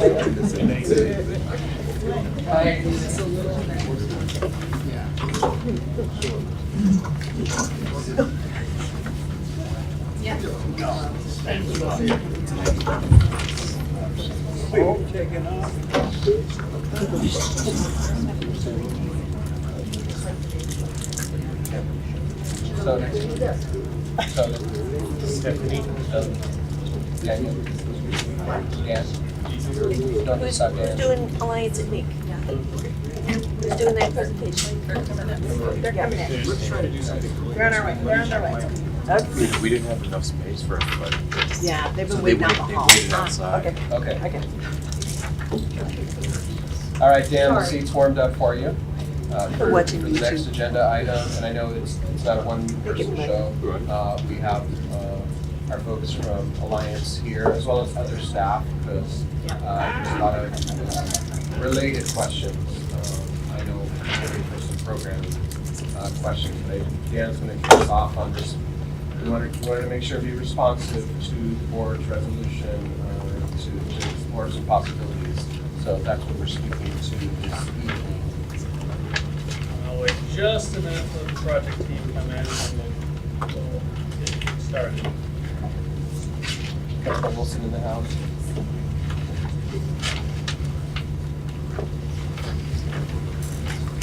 Okay, thank you. Good evening, Superintendent, Chair Moore, Directors. We're here for the NECAT Alliance analysis, and I'm just going to do a quick refresh, and then I'll let the project team run through the information that you have in your packets. The Benson Master Planning effort began in earnest way back in January 2016. The Benson Ed Spec and Master Plan was approved on December 18, 2018, with 2 additional deliverables: a location analysis for all programs that were currently at Benson, to be completed by the end of February, and an updated master plan for the Benson campus to be completed by the end of March. The superintendent and staff held listening sessions with all of the master planning programs over the next couple of months, and staff returned the board on February 26th, where the board approved co-locating Pisa, Pioneer High School, evening scholars, summer scholars, virtual scholars, all within the Benson Polytechnic High School building, and approved building a dedicated facility on the existing Benson parking lot for Alliance High School of Benson, Reconnection Center and Services, Teen Parent Child Care, and the Dartmouth School. At this time, the board also directed an evaluation of the Alliance at Meek to determine the feasibility of co-locating Alliance at Meek at that MPG building. So that is the feasibility study that we are bringing here tonight. It's also worth noting that the staff did return to the board on March 19th, where the board did approve the updated Benson campus master plan. So in your packets tonight, you should have the staff report for tonight's materials, and also a copy of the PowerPoint presentation. So I will turn it over to the project team to walk through the presentation, and then we have both OSM and instructional staff here to answer any questions that you may have. So my name is Brian O'Lear, Senior PM on the Benson project, and myself along with Joe Etcheverry from the setting will primarily be driving through the presentation on the deck tonight. We also have Jen Sohn here also as well for questions there. We'd like to change up the presentation just slightly to make it a little bit more efficient to go through. We'll do an overview of the plans first and then come back with an update in the packet for the schedule and budget seem to make a little bit more sense. So with that, I'll have Joe start off with going through the options on the plans.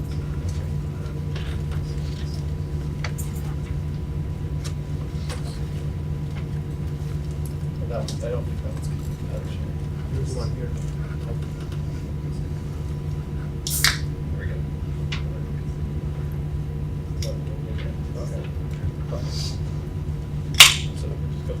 Hi, everybody. Thanks for having us. So really, real quickly on the schedule, I think the main point here is that we are looking at the Benson schedule is maintaining itself in the MPG building as being incorporated into the project to make sure we hit our milestones, and that maintaining the Benson project that we move forward is really our key to our project moving forward. We're talking about this site right here, the Altoona School building, and the options I'll be going through, kind of key in on various ways we are approaching the meeting collaboration. Let's look there. So option one is looking at the co-location of Meek into that building, that MPG building. And what it ends up doing is 2 floors with Alliance at Benson, Dark Clinton, Reconnection Services, and some shared multi-use space and amenities within that building. And it has a level of parking at grade within that section. Sorry, going back. You can see there that what schools and programs are provided there, and it's, again, taking into account all of those programs in one building.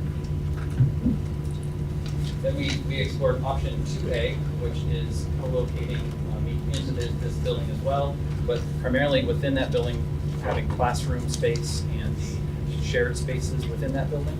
But looking at, the request was made to look at providing some CTE space, the automotive and manufacturing components of Meek within the Benson campus, which would be directly adjacent to that site.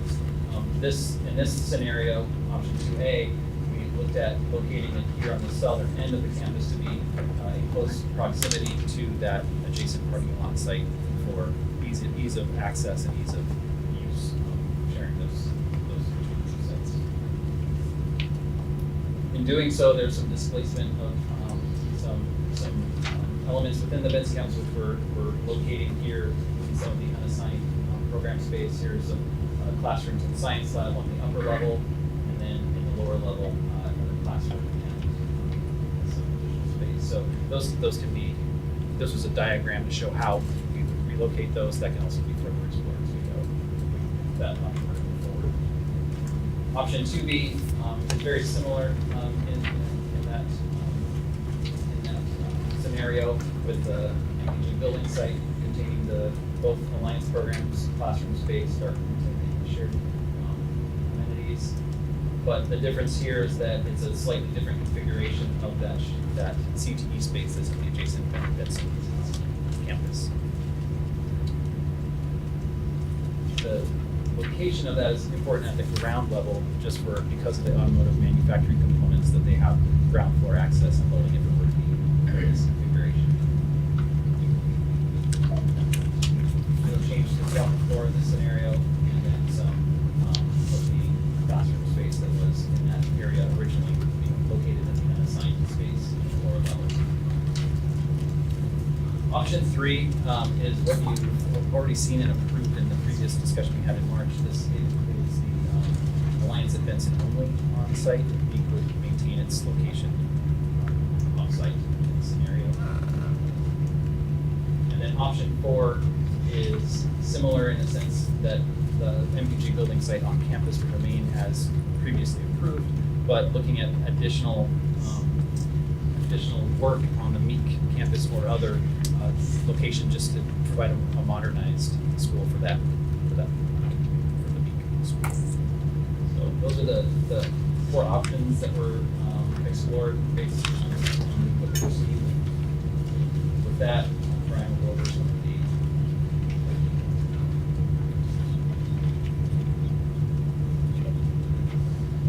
So overall, what that means in terms of the updated budget, or the overview of the updated budget, the square footages that were analyzed stay similar to the March 19th resolution as our baseline, and with the currently approved budget of $330 million. The summary here is that depending on which options between these 4 move forward, we effectively have a range of impact between of those 4 options between about 24.1 and 62 million. Breaking that down a little bit further, presented a table of how those costs break down between each of those options, with some detail about how we arrive at those numbers, keeping similar format to what we've shown earlier with a breakdown of the building, parking and park cost total, analysis of the FF&E costs, and et cetera, and some of those other soft costs associated with the project. What we're showing here is that in just specific to the analysis of the MPG building with Alliance at Meek, option 1, as Joe was presenting, that's a true location of a relocation in kind of Alliance at Meek brought over. With what we analyzed was a total building cost of that's about 61.7 million based on the square footage cost that we see as the programming need. And how we're walking through that is the 61.7 is the total cost of that. The delta, removing the delta that was previously approved in March, brings us to a final delta. If that option were to proceed, we project we would need $27.7 million add to what is currently approved. So can you move that? Is that slide? That slide should be in the packet.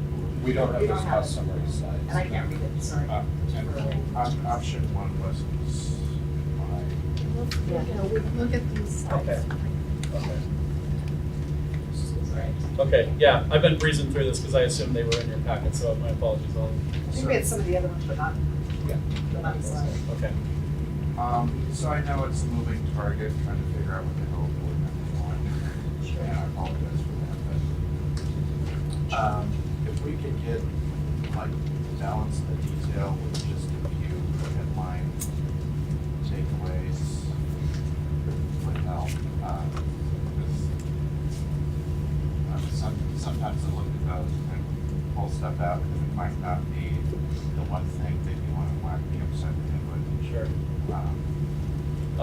I'm more than happy to start, just give you the bottom line numbers here of what we see as the true effect. So again, we're looking at just the effect of the Meek relocation to the current master plan. So bottom line, if option 1 is chosen, that's a delta of 27.7 million to add that program, add the second floor to the building that was designed originally for March, to add that second floor and add space that we determined in the programming piece. That's what the impact would be. Option 2, which is the kind of combination of that of bringing Meek over, but incorporating some of that CTE space into the Benson building. The bottom line impact for us is about 24 million, 24.1. And it's 75 fewer students in Benson.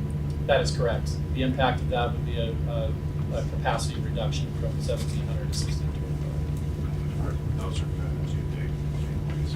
That's correct. Yeah. And then in option 4 is really, you know, as what we've included in this is really just a look at a conceptual idea around what MEET would look like in a modernized or new building somewhere other than the Benson campus, as Joe stated. So based on the program space needs, that cost per square foot range, this would be a project sometime in the future outside of this Benson project in and of itself is what we're proposing in that option. That would be looked at for a future bond, future project improvement. Based on square footage and the cost per square foot at this time would be somewhere, we estimate somewhere between 47 and 52 million. One thing we included in this deck as well is a analysis of the parking on site. We wanted to show just some of the impact of where the design is headed. Currently existing, and some food for thought around that, is that the existing site has an existing count of around 210. The approved master plan that happened in December took that, again, it didn't have the MPG building on that parking lot, but there was still a reduction at that time in that design down to 170. Adding the MPG building to the parking lot reduces that further to what we estimate to be a range somewhere in 125 to 140. So that would, at the end of the currently approved design, that's about how many spaces we would end up with. So we're wanted to present the information that some of the alternatives we've looked into so far is an estimate to add another lower level of parking. As we mentioned before, add a lower level of parking underneath the MPG building. We already have the ground floor parking there, but this would be a lower level below that. That would add back to get a number of stalls to get to a total range of 227 to 242, and at what we estimate a cost of around 9.6 million. We will note that other alternatives are being explored. Some land purchase options just to the north of adjacent to Benson are being explored as well, but aren't developed enough to. Parcel just sold. Sweet Kitty number. Yeah, so a moving target indeed, but we thought it's a viable option. So just to understand, so I understand this, Yep. so the Benson before we had multiple pathways was the 170 slots, but Right. when you add the multiple pathways building, you then move down to a lower range. Both of those are in the budget. Correct. And how many staff people do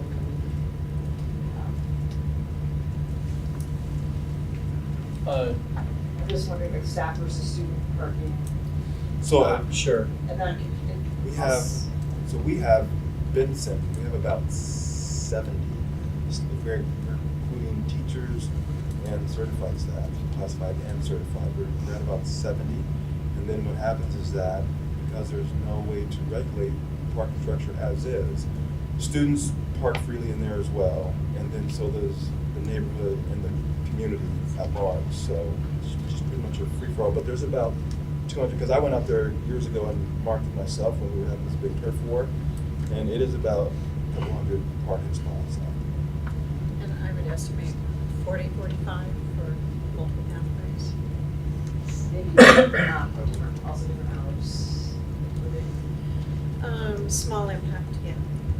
So the combined faculties and staff, about 110 spots, so there's 100 extra spots that students and others are taking. And one of the changes that we are looking to make as part of this project, as part of this plan, is to add that access control to that parking lot and gain some control back over that. So that's part of the discussion and planning that's going into this project. So It's interesting, like Cleveland, which has a very, has a parking lot for staff, and I don't know, the culture just seems to be the parking lot is for staff.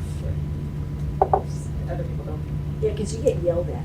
Well, but I'm just saying, you can create a culture where, like, this is the staff parking Permits or lot. gates or some way to regulate that. And just for clarity, for the master plan of Benson, you're about 100 staff because of the additional capacity and then administration would also be on top of that. So you're probably at the 110 reach out to Super Vincent If you at the have end of the day. 1,700 students there. What's that? If you have 1,700 students. Yes, there. correct, as its master plan, yes. There's also custodial nutrition services staff. We did do a transportation mobile survey, and our transportation engineer is doing traffic counts this week, so we should have that report in the next few weeks. So is there any reason why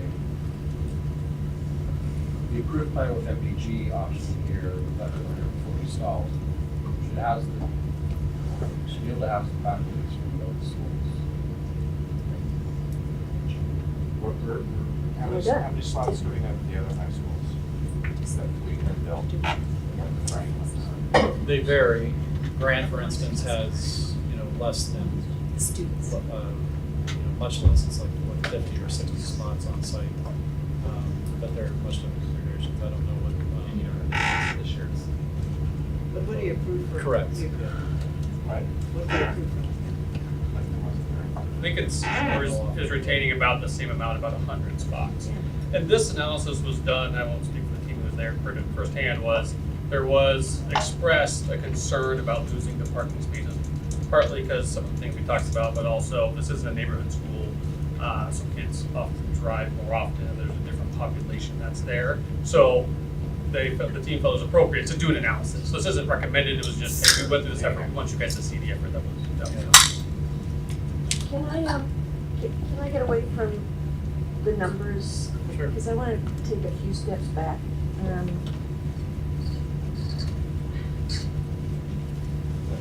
So, I was expecting some different stuff in the memo that isn't here. So I have some basic questions that I'm still very confused. What exactly is the difference between Alliance at Meek and Alliance at Benson? And I'll give a little, so my perception has always been that the reason you have these two programs across town from each other is that when they were moved, when Alliance was moved, they couldn't fit, so we shoved them in, whatever spare space we could find. And that happened a while ago, and over time they have evolved. And they're now different, okay? And it's the differences, it seems to me, are a function of where they are. On the other hand, I am frequently told, no, these are totally different programs, serving different populations of students, and yeah, they're very different. So which is it? And my original question way back when we initially told you, go up and do an analysis, my question was, would it make pedagogical sense? Is there an educational reason to keep these programs separate? Or would these students be better served by unifying Alliance into a single alternative high school?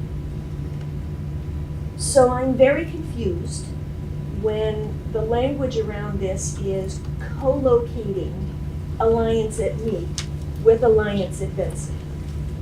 So can we just start there? Because at this point, I don't actually know what we're talking about. So I would There you go. recommend, want to describe the two programs and student safety. Thank you for your question, Chair Moore. So, Alliance High School has one ID number with the Oregon Department of Education. When we are accredited, we have one accreditation that covers the two campuses. When we have a school report card and a school improvement plan, there is only one of each because we are one school. The reason that we are in separate sites, and previously there were 4 Alliance sites and now it is down to 2, really does have more to do with space and not with a pedagogical reason to separate them. The small school research says that we are still getting the gains of personalization and the ability to be flexible when we get up to a threshold of about 400 students. So there's not a reason pedagogically to have 150 at each site. We have adapted to the 2 sites by focusing a little more on the CTE and the kind of group instruction at the MEEP site and the individualized instruction at the Benson site, partly because that's the space that we had. There's some historical pieces of many of the staff and some of the programs from Vocational Village High School moving to MEEP together and maintaining the CTE focus. But what we really believe is that a combination of individualized and group instruction is really what's best for our students. That our students have needs in some, there are times or there are content areas where they are best served through kind of at their own individual level with the support of a teacher who's kind of guiding them as they work independently, and that there are other times when students are really served best doing hands-on project-based learning, very similar to what was described from Connect Ed. And you know, we have several examples of that at both campuses. So we are really working towards engagement of students who have not been well served typically in other schools or whose lives have caused interruption in their education. And that is the same for both campuses. It's just that because of space, we've had to, you know, make a different program. And there's, sometimes there is movement between the two. Okay, so I get all that. So this was my essential question. Does it make sense to unify Alliance and put all of the students together where you could have, you know, you could satisfy the need for, you know, smaller individualized plus hands-on? That was my essential question. And I feel like I still don't have an answer to that. My answer is yes. Your answer is yes, okay. So, okay.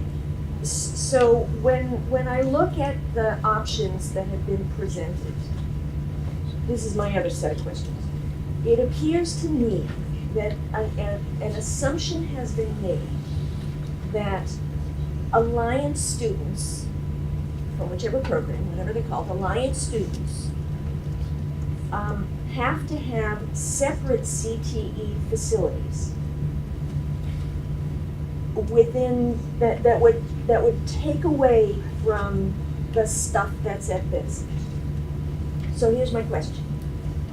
Is there some educational reason why Alliance students would not be able to be integrated into pre-existing CTE strands in Benson and share those facilities rather than, I mean, why do you need to have a separate auto bay for Alliance students? An auto bay is an auto bay, right? I think that both Chris and I could probably respond to this. So currently at the MEEP campus, if we take auto as an example, we have 3 bays and we have nearly 100% utilization throughout the day. The exception is when the teacher has a planning period, because we just have one auto teacher. But those classes are pretty packed, and we have a schedule. We've kind of leveraged our unique schedule to re-engage students who did not do as well in the 8-period day or the AD schedule in the other high schools. So in our schedule, students have class every day, and if they are working, for example, on an automotive, on a car, then that work would be ongoing throughout every single day. And if other students who are with a different teacher are coming in it seems like that's going to make a problem of interrupting that work. And I know that the Benson Auto Program operates very differently than the one at Meek and the one that we would like to give access to the Alliance of Benson students. Yeah, Benson, looking at our schedule right now, so we have what, 4, 5 days? I can't recall, it's all a blur in my head right now. But with our bays, each one is specialized for a certain protocol that they're using with the kids. And so they build up from freshman to senior year. So there's one bay where it's just used for engines. All they're doing is just studying it. They're building, they're taking apart, they're seeing if they work, and that's all they do in there. Then they move over to an automotive section where all they're doing is just working on these cars, and they're taking off the tires, they're looking at the engines, they're looking at all the components of the car. Then you go into another bay, and that's the diesel bay, where they're just working on these big semi-trucks. So they have it set up to where as the kids are moving throughout their program, they're learning a different component in regards to automotive, and they call it automotive 1, 2, 3, and 4. So I was trying to wrap my head around if we were to integrate, so we lose a bay or two, and then we would have to condense the curriculum and try to figure out what would we say, what would we let go, how would we still try to conceptualize this. And it's a difficult concept because of how it's been set up all these years over at Benson. Okay, I totally get it, you know, is what it is, Yep. and, okay, but, like, here's my frustration. It feels to me like there's been a lack of imagination. And, you know, I was hoping that we were gonna get an analysis that would look at ways to not segregate the students, to actually have, and if there's some educational, pedagogical, social, emotional, I mean, give me a reason why the Alliance students can't take advantage of all of the CTE strands that are gonna be 10 feet away. So, So I would say, Termore, that, you know, our average student comes to us about a year behind after attending several high schools and is about a year behind in credits. And so, so we don't really have the ability, like at Benson High School, to articulate a 4-year program for them. We have to be more flexible and give them multiple entry points into CTE to try to kind of spark their interest a little bit later in their high school career. And so we approach CTE very differently than Benson with that, you know, for that, I think they called it the wheel the freshman year, and then, you know, a major second, third, and fourth year of high school. So that's one of the reasons that's really different. We also have a lot of former Benson High School students who have enrolled at Alliance, who are behind in credits, who, for whom they are looking for a different approach.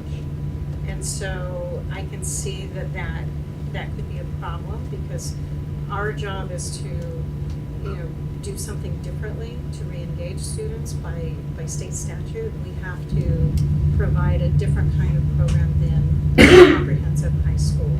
And so we are trying to provide that through flexibility, through personalization. We do have a lot of social emotional programming that complements the CTE and high school environment. So I'm just, I guess I have the same framework Rita does, because it's like we're putting $300 million into the program. It's a lot of taxpayer dollars. Doesn't have 1,700 students yet. And it just, I'm trying to think of just the average layperson looking at it, thinking like, does Benson not want to share with everybody? I mean, they've got this, gonna have this amazing equipment, so we're just, and facility, and we're just gonna have it for the students who are lucky enough to get in. And it doesn't seem like especially when we you don't have unlimited capital dollars, doesn't seem like an efficient use of resources.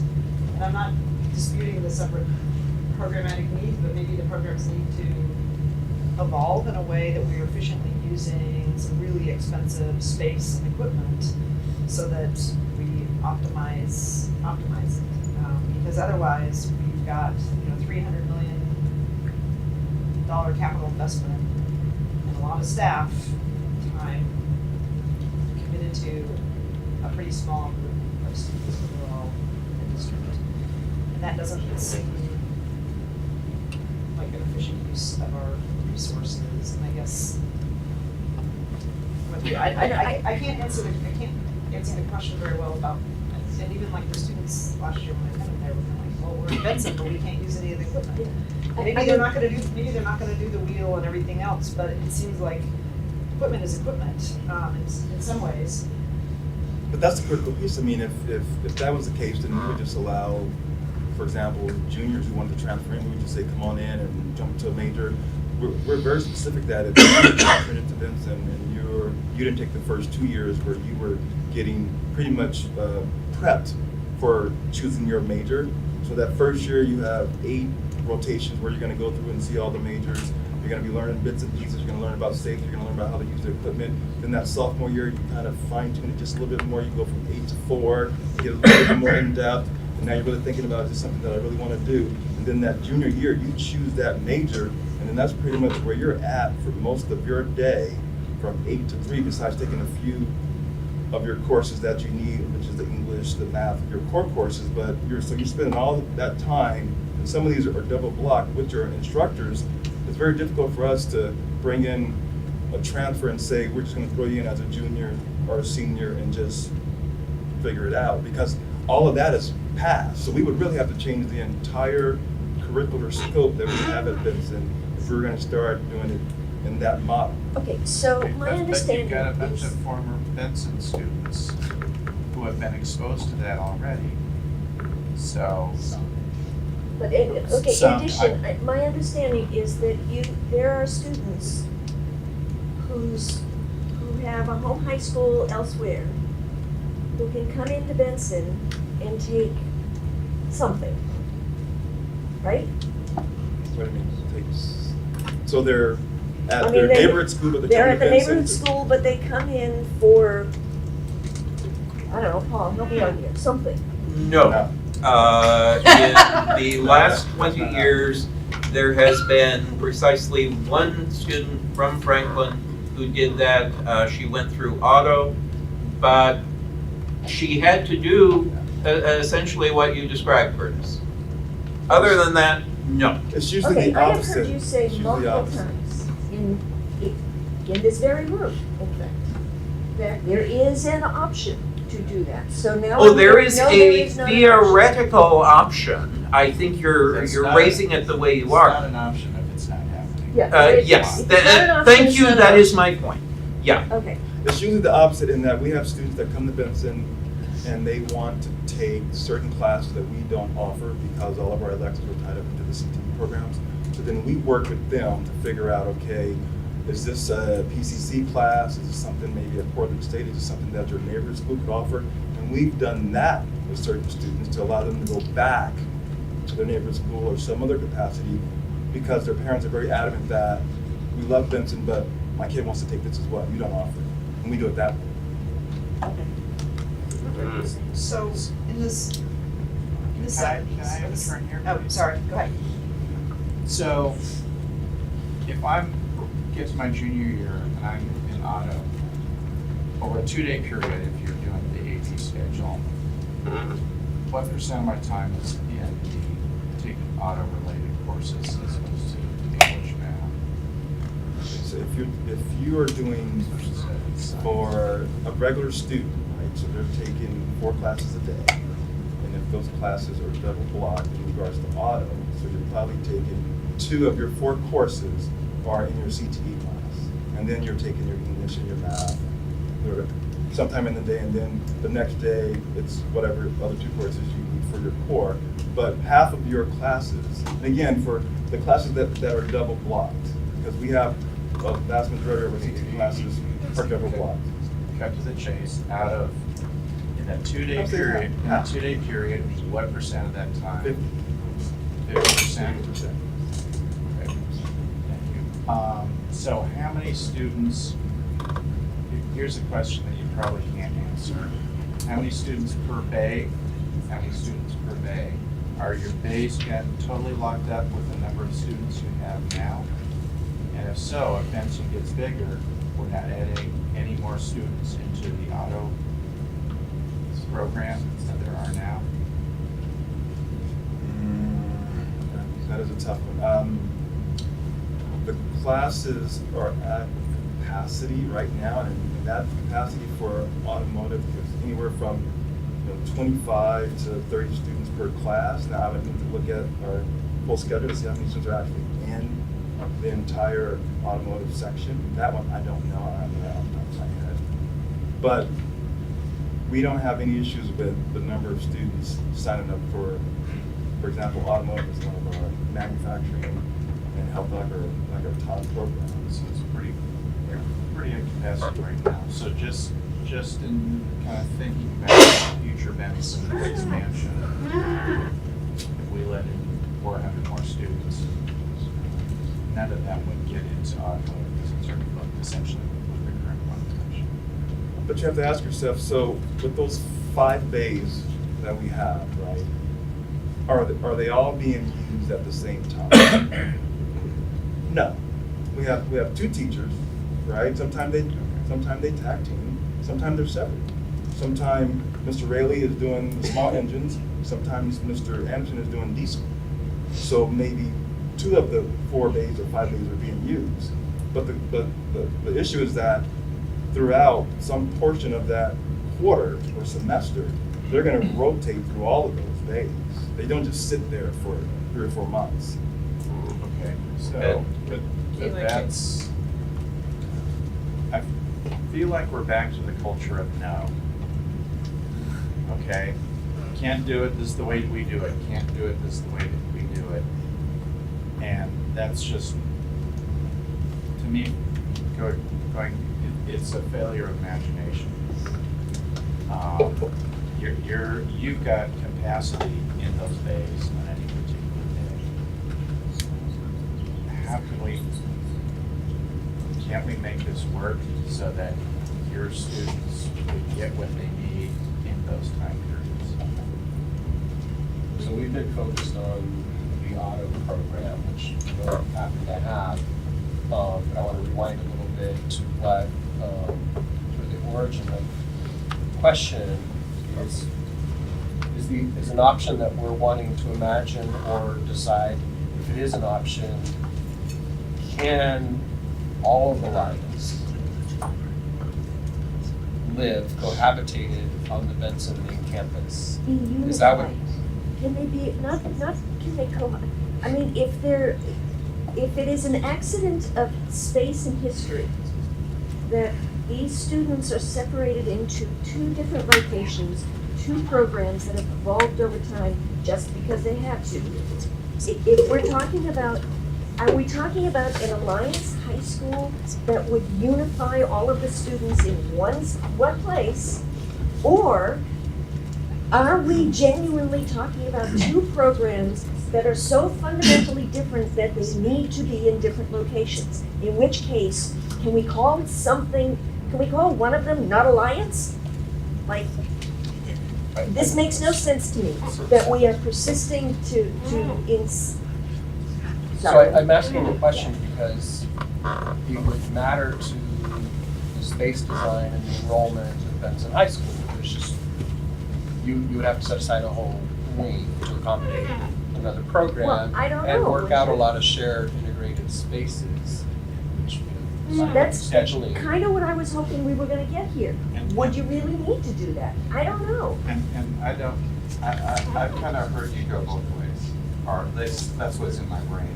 Because I've also heard, hey, Alliance at Benson, they're near graduation, there's no way they're gonna go back to Wilson and pick up the last couple of credits they need.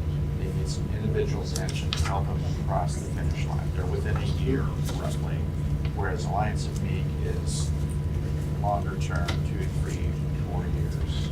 I think that there are more benefits to combining the two than to keeping them separate. So Alliance at Benson is also co-located with the Reconnection Center.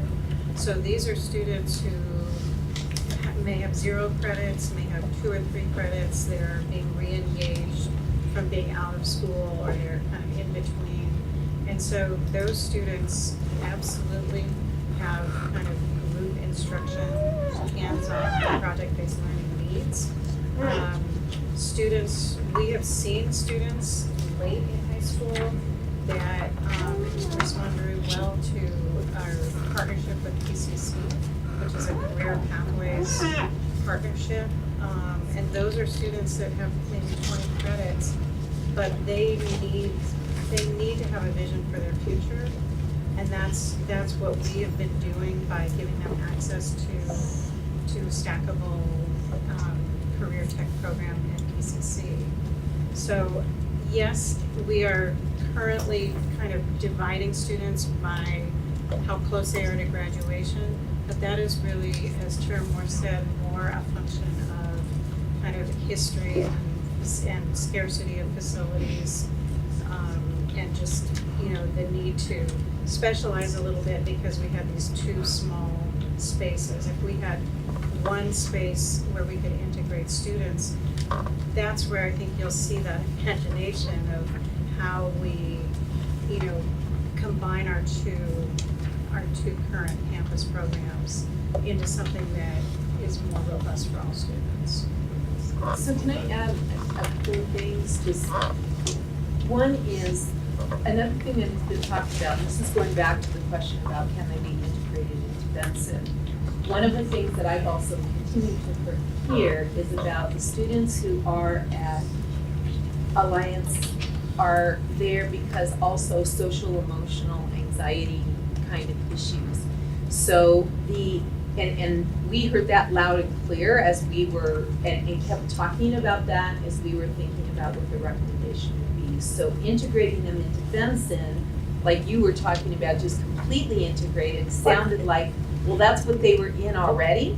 Okay, that's not what I'm saying, that's not what I'm suggesting. What I'm suggesting is, if a kid wants to take automotive or manufacturing, you know, or, I don't know, healthcare, I don't know, pick a strand, any strand. For those classes, would it make sense? Would it be doable? Would it be feasible? Would it be educationally legitimate for an Alliance student to flow into a pre-existing CTE strand at Benson? Or not? That's my question. And you know, I'm persuadable if the answer is, oh, hell no, because, you know, you're asking them to do a course that they have proven doesn't work for them because of an particular environment, or, you know, make a case, any case. I'm persuadable. But I haven't heard a case. What I've heard is habit. What I've heard is, this is the way we do it, this is because it's the way we've done it, so this is the way we're gonna do it. And there it is. And it's gonna be way expensive, so never mind. Well, and, so I was just gonna add the other pieces. When we landed on a recommendation, it wasn't just on can both live at Alliance, it was also looking at the cost, it was looking at the timeline. So it wasn't just based on could the two be together in one building, because we did see that they could, we heard that they could, but the price was the biggest price. It was also creating another comprehensive high school on the same Benson sort of parking lot. So we would end up with 2. See, that I don't get. I don't know what that means. I'm sorry if you guys have already discussed this, but did the capacity analysis for a merged Alliance on the Benson campus, take into consideration the fact that, you know, maybe at any given time, 20%-ish of those Alliance students would be out of the building attending CTE classes in Benson, thereby reducing the square footage of the home, We haven't discussed that. because that seems sensible to me, if you're talking But about. the assumption is that the Alliance students would not be doing it. Well, I'm just following up on I your believe, line of thinking, right? which I think is extremely sensible.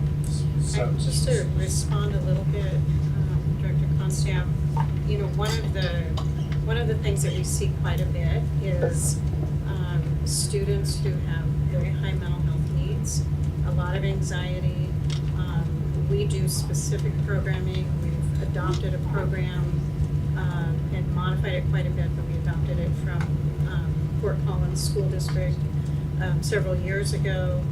We have infused mindfulness into it. We've infused some drug and alcohol prevention studies. But it's a social emotional program for our students, and it's pretty robust at the Meek campus. We have tried to replicate it in Alliance at Benson, but have not had the resources to do that.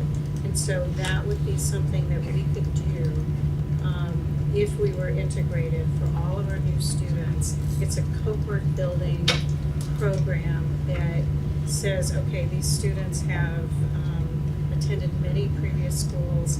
They need to put down some roots in this school. And we take the principles from that approach and we use them school-wide. So that's a format and a structure for the way that we work in our advisory program. Once students complete that extended, it's right now a 6-week orientation. And it's our way of interacting with students. So that is the kind of thing that would be very difficult to transfer into a CTE classroom in the Benson campus from the Alliance perspective, and then I know that Benson has also a perspective about a disruption to their 4-year articulation that they have defined. So if I could say it another way, if we were back a few years just starting to talk about this and we were going to solve the issue for all 3 of the schools at the same time at the beginning, that could be the starting question, is to start there. But that isn't what we were handed. So we have some decisions that have been made, some timeline that's been made. And so we were working within that structure to say, based on what we heard from the 2 leaders of the instructional program, that integrating them into the Benson building, just like the other conversation about Alliance at Benson, would require a huge redesign of both of their programs. And we didn't see any rationale for redesigning the whole program just so we could get them in the same space, given where we are in this project. So what we looked at is the board has already made a decision on Benson and Alliance at Benson. The cost, we've got the timeline, we're moving forward. That felt like a huge piece, was to try to meet that timeline given all the other things that are related to it. So then we looked at, really, the main focus was, should we put them both on that parking lot? And to do that and provide all the CTE they want and gym and everything else they want was going to create another comprehensive high school on the parking lot of Benson. In our minds, not everybody on the team, but those of us who are giving you the recommendation, that didn't look like a promising practice for the district going forward in looking at having to fund it from a new bond and those kinds of things. It seemed like, was that really going to get you where you wanted to go? And so those were the constraints within which we made a recommendation. If we didn't have to pay attention to any of those, probably at this point, and we just wanted to look at the programmatic aspects, we say, yeah, go ahead and build another comprehensive high school, a smaller one for Alliance, for them all to be unified on that parking lot. So that would probably be our second choice. But given where we are financially was why we offered up the Okay, can I other ask, option. when you say another comprehensive high school, so what are the elements that you'd have to add to this proposed MPG building that would make it a comprehensive high school? What would have to be added? The whole MEEC program, basically. A what? The whole MEEC program, the auto bays or something similar, whatever kind of. Yeah, but then, but we're back to, that assumes that there's no way they could Yes. share facilities in Vincent. Right. So if we're not gonna share facilities And I'm in still not Vincent- convinced that we get to that. Okay, if we're not gonna share facilities in Vincent, and if you want the programs from United, then we should shrink the size of the MPG building and plan for the United Alliance rebuild at some point. Or can, And the reconnection services as well. Or we'd have to do some work on whatever, a different place. Okay, right now we are planning, right, our MPG building to include Alliance of Benson and reconnection services. And Dartmouth. And Darden, Pisa, right. Okay, then I'm saying, why are we building that if the ideal is a unified alliance? I know you can say, well, because here we do that, but if the long-term best thing to do is unify alliance, then we should not build a new building to house Alliance of Benson at Benson. We should plan on a unified alliance somewhere else, because the footprint really doesn't work very well in Benson. Part of the feedback of that was the location for the alliance. There's lots of central services. I mean, Alliance at Meek is not the greatest centralized location, but it's really, we got kids from all over coming there, and there's others we should think about. Because here's where I end up. If we keep going down this path, what we're gonna end up with is brand spanking new MPG building that has half of Alliance, right? Plus DOT, plus, or whatever, all those things, reconnection center, okay. And then we've still got half of Alliance sitting in a crappy building across town. And how am I gonna explain that to people? So, Chair, no one would disagree that Alliance being situated as it has been at Meek is adequate. It is not. It is never intended to house that kind of a program. The community has been very clear, students were very passionate about it, they deserve better. So either we need to do a serious remodel there that creates a therapeutic small comprehensive there, or we need to find them another site and build them the kind of building that would be unique to their needs. This exercise was to sort of explore what it would look like to do that in the shadow of the main Benson campus, which we already specified would be for 1,700 students and meet all these specs, and that's what it looks like. I think to go through an exercise where we would figure out how to house two high schools in the building, even if there was some shared spaces, even if there was some integration. One, we'd have to shrink the Benson enrollment. And that's another exercise. But I get where you're coming from, because I think it's coming from an equity-oriented place around our Meek students deserve as much as our Benson students. They're Alliance students. Sure. They just happen to not be at Alliance. They're at one Alliance. They're at one, okay, I'm a little frustrated, sorry. we can It's a dessert topping, it's a floor wax, it's a dessert topping, it's floor But, wax, no, it's I both. mean, this is what I was hoping was gonna be in this analysis, and it's not, so a little frustrated. Well, I would like to acknowledge that we gave staff a pretty difficult, if not impossible, task here extremely late in the game, because this was a piece of work that was identified to be done in the summer of 2017 in terms of determining the fate of Alliance when we were discussing putting Benson in the bond. There, as a board, there was no discussion of this until all of a sudden the Benson master plan is rushing for the board. The school improvement bond committee was dissolved. There was no consideration of it anywhere. And so then we have, oh, let us throw you this flaming hot whatever, you know, right when we're trying to get the Benson master plan through. And I'm not, you know, it is what it is, but I just want to say that it is an extremely unfair and unprofessional and unfortunate circumstance that the board put the staff in with regard to consideration of this important question. And I mean, not personally sorry, because I was advocating for consideration of this starting in 2017 when we had identified it as a huge open question and there was nothing. And so now we got to figure it out. And I just think that needs to be said, because it's nearly impossible what we're asking you guys to do in this window of time now, and that is on the board.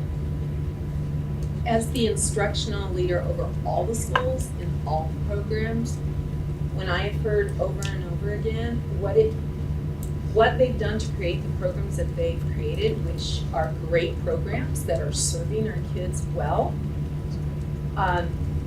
to do any integration at this point requires them to either completely redesign their programs, which I wouldn't recommend doing instructionally. It just doesn't even make sense when you sit in the room and listen to people and you observe how the kids are learning in those programs. It wouldn't do. So I get what you're hearing and what you're seeing, but it's an isolated question, and I think the last point just raised is that we are sort of trying to keep everybody's program intact. We're trying to meet the needs of everybody, as well as keep on our mind and trying to help you with this, is that we have huge communities now that we've had conversations with that have some expectations about what's going forward. So you're right, we didn't feel a luxury of saying, let's just throw out the whole plan, forget the timeline, forget the Benson DAG and advisory and all those people who spend all this time and energy, and forget what staff says about what the Benson program should be like. I can't weigh one against the other right now. In this role, you have to look at everything in there together. I would also throw another idea out and remind us about the real high school that Brenda has envisioned, and we have gotten grant money to start, and the reality of the social, emotional, anxiety, depression issues high school kids are dealing with. I'm living it. I have 2 boys, and they're both dealing with it, which is why I get calls constantly. It seems like it's always board meeting night when something's blowing out. So I can feel it at a visceral level, what our kids are living that are dealing with that. And I would suspect that if you went ahead with the plans how you have, and you have an opportunity to build another dedicated Alliance high school on another spot at some point, that you're gonna have other needs that you could add to that and still even serve more kids in PPS with those unique needs, while we're also redesigning our high schools to be more like what we talked about with college and career. That's a lot to do at one time. So to completely disrupt these 2 programs to make them fit in the same space doesn't make sense to me, which is why I supported the recommendation. Well, I think it's an obligation of board members to ask the hard questions. It's a lot. It's going to be the most expensive high school in the state, and we don't even have a enrollment plan to fill it. So, I mean, we also have a duty to represent taxpayers, and if we're spending the money here, we're not spending it somewhere else. And you know, the reality is our educational needs and the facilities evolve over time, and we're not gonna just build the exact same high schools that we have. And if you look at the enrollment projections, I don't even see how we're gonna fill the high schools that we are building. So it's nothing against the program, and I have a lot of respect for the leaders of the schools and the thinking that's gone into this, but we have to ask those questions because, 10 years down the road, when we have all these half-empty, very expensive buildings that have duplication all across the city, people are gonna ask. There's no, I wouldn't jump to the conclusion that we're building high schools that are gonna be half empty. What we're building are high schools that 2 years later, after the doors open, are way overcrowded because people wanna go to them. So, We don't know, because if you look at the PSU projections, you can't necessarily fill all the buildings. The farther you go out on those, the less accurate they are too. Right. Okay, but. And we're gonna fix the housing crisis, so not to worry, it's gonna be good. Ed, yeah, thank you. I would like to go back to what the superintendent said. Benson is designed for 1,700. We need to keep Benson at 1,700. I'm not going to agree to anything that's gonna be shrinking. I will do everything possible in my considerable resources to make sure that it does not happen. We know that if we build too small, we're just cementing inequity in place. I completely understand what you're saying, Lorna, and I have seen how the CTE programs at Meek work, and they are not remotely like what we do at Benson. And to go back to what you were saying, Yvonne, we know that Alliance's students have terrible difficulty with anxiety, with crowds, with noise. The big high schools have failed them in all kinds of ways. So Curtis, tell us about the controlled chaos that is Benson. At Benson, you've got students walking down the hallways with chainsaws and nail guns. Benson is all strange smells, unexpected noises, and big crowds of kids. So if we are going to do something separate, something new for Alliance, I think Alliance, that whatever that facility is, has to be able to provide the CTE on it. And not try and push those kids into what on the surface looks like the adequate space in Benson. Because no, Benson really is completely different from everything else. And I've said this many times before. I've looked at the projections that Metro does, which are 35-year, and I think that we are going to need every high school space we can possibly get 20 years from now. Saying that a particular high school is small, is under-enrolled now, so we build it smaller. That's what gave us a 1350 capacity Roosevelt.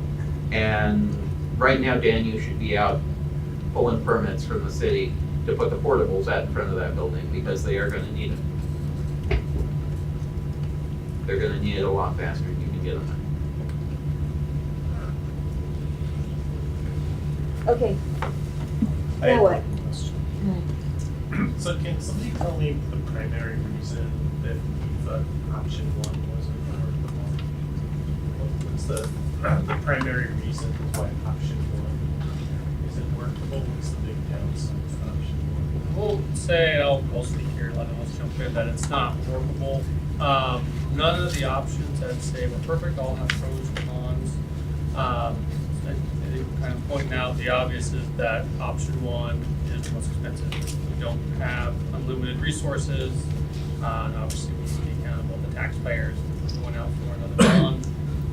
effectively commit additional resources to a future bond without going through the process of everything else that might go in a future bond that the board ultimately decides going through that same process. So that was certainly one component, and knowing that we need a bias for action here, we need to make a decision what that option of not taking an action now gives more time for planning for the MECAT Alliance program, gives some more time for a program in general, and the con being, yes, it takes away that unification, but it really has all the other pros. You have time, you can decide what is the best location and program for me, and it honors all the previous decisions that have been made to date about the 1700 Benson, the location analysis for the other programs, all those things stay.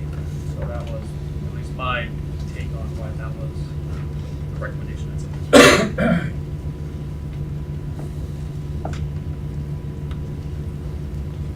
Okay.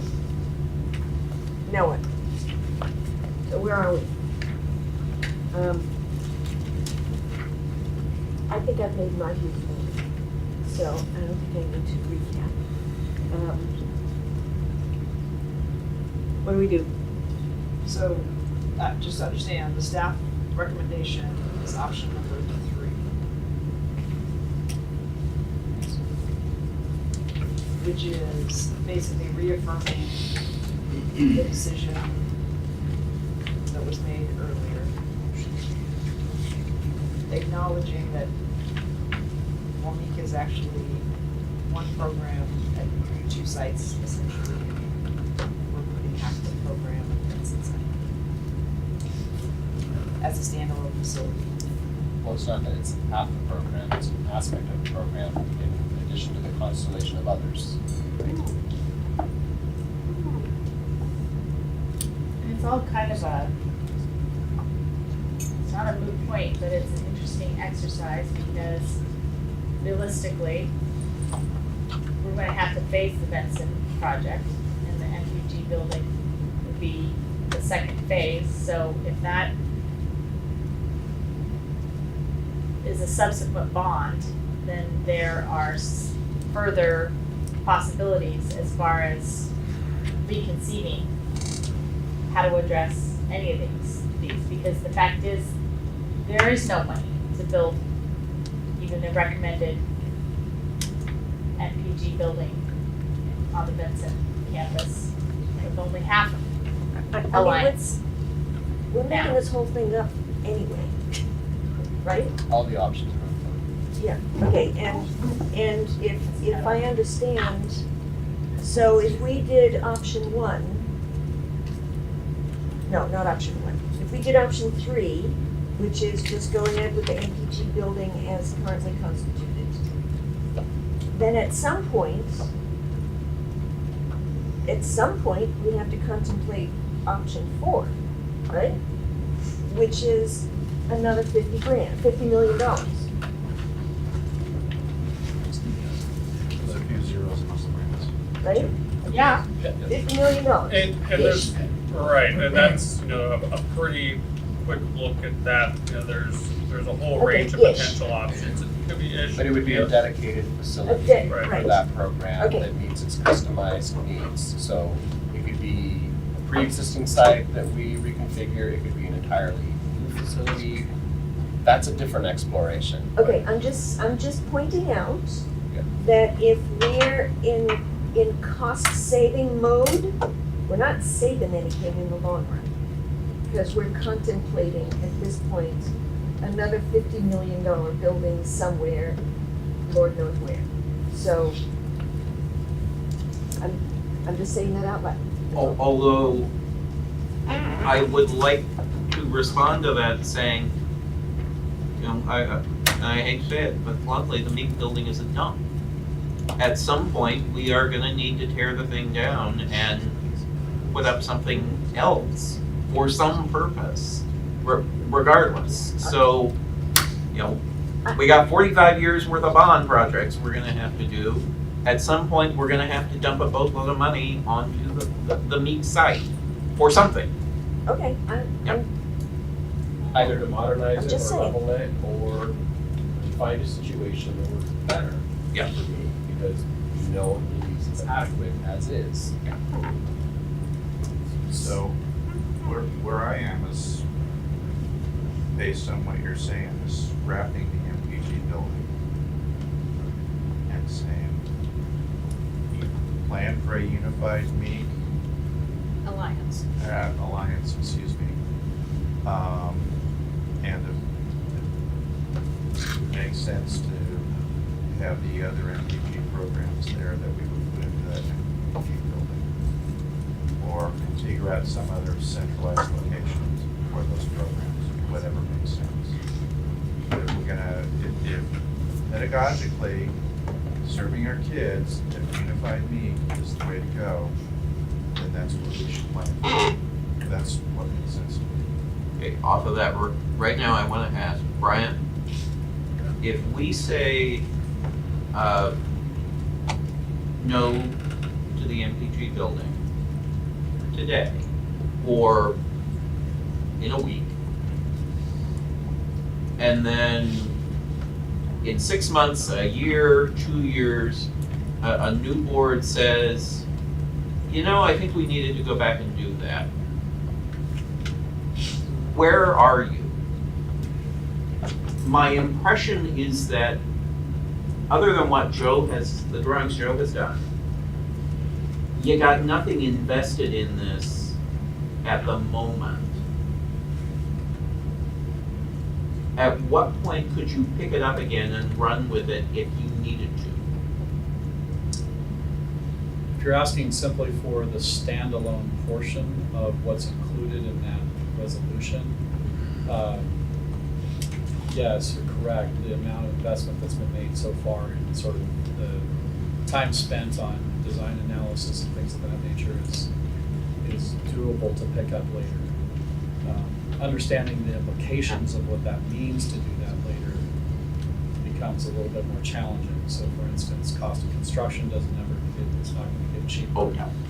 Some of those implications. The thing I think about most, though, is that the plan now, the charge that was resolved in the March 19th resolution was what to do with the MPG programs holistically at Benson. So my question back would be, what do you do with the Dart Clinton? What do you do with Alliance at Benson? Because without an assured place for them to go, that's in effect what you're creating is a vacancy for them that is not known if you scrap the MPG building altogether. That was the original problem we were looking to resolve.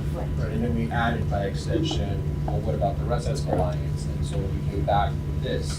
So the motion on the table isn't MPG building or not. The board's already voted on that in February. I feel like we've got different information. So if we're changing our mind, I just want to be clear, that would be a change in direction. I understand that. I don't get why we would build a new building for something that is not in the best pedagogical interest of kids. And I haven't, maybe I didn't hear it before. Maybe you said it and I didn't hear it before. And I apologize if that's my brain not working. But I don't recall hearing that. That would have taken, I feel like I would have gone down a different path, but maybe I screwed up. So I don't know. But where we are now, if we're saying that's the best way to go, I don't see why we would invest in that building. And can I ask a clarifying question? So, if 2022, we start in the best of all possible worlds, we would start construction on Benson. Benson would move to Marshall. And where were the MPG programs going to go in the meantime? So, Kenton. Kenton. We're planning to start construction in 2021. That was the original sort of thinking staff came with this.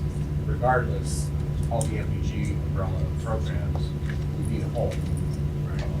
So even in the long term, if it wasn't for short-term construction purposes, and if it wasn't a new building on the parking lot, you'd have to find a home. So the relocation plan stays intact whether you have that building, whether you're going to decide to scrap the building or keep the current plan. We we still need the relocation plan in summer of 2021 for MPG to go to Kenton and Benson for option. I think that the FPG building is currently, the option three would cost how much? That was a delta of 34 million from the December to the March budget was a delta of 34 million. And then we're talking another 27. 27 for option one. So why not put that in yours? Can't or into a rebuild stage. As an option. That to me just makes way more sense than keeping the program smart. Sorry, Scott, can you, I didn't hear what you It said. said unified at Kent. So unified somewhere. So option one unifies that. Is that my understanding? They'll potentially move the Alliance at Benson to another facility, allowing them to move all of it, which is not on the option. Yeah, I understood that. Don't right, build the right. MPG building. But option Use one those monies. would create a combined Yes. building. So what's the downside to that? And The just- location. Not as central, it's very.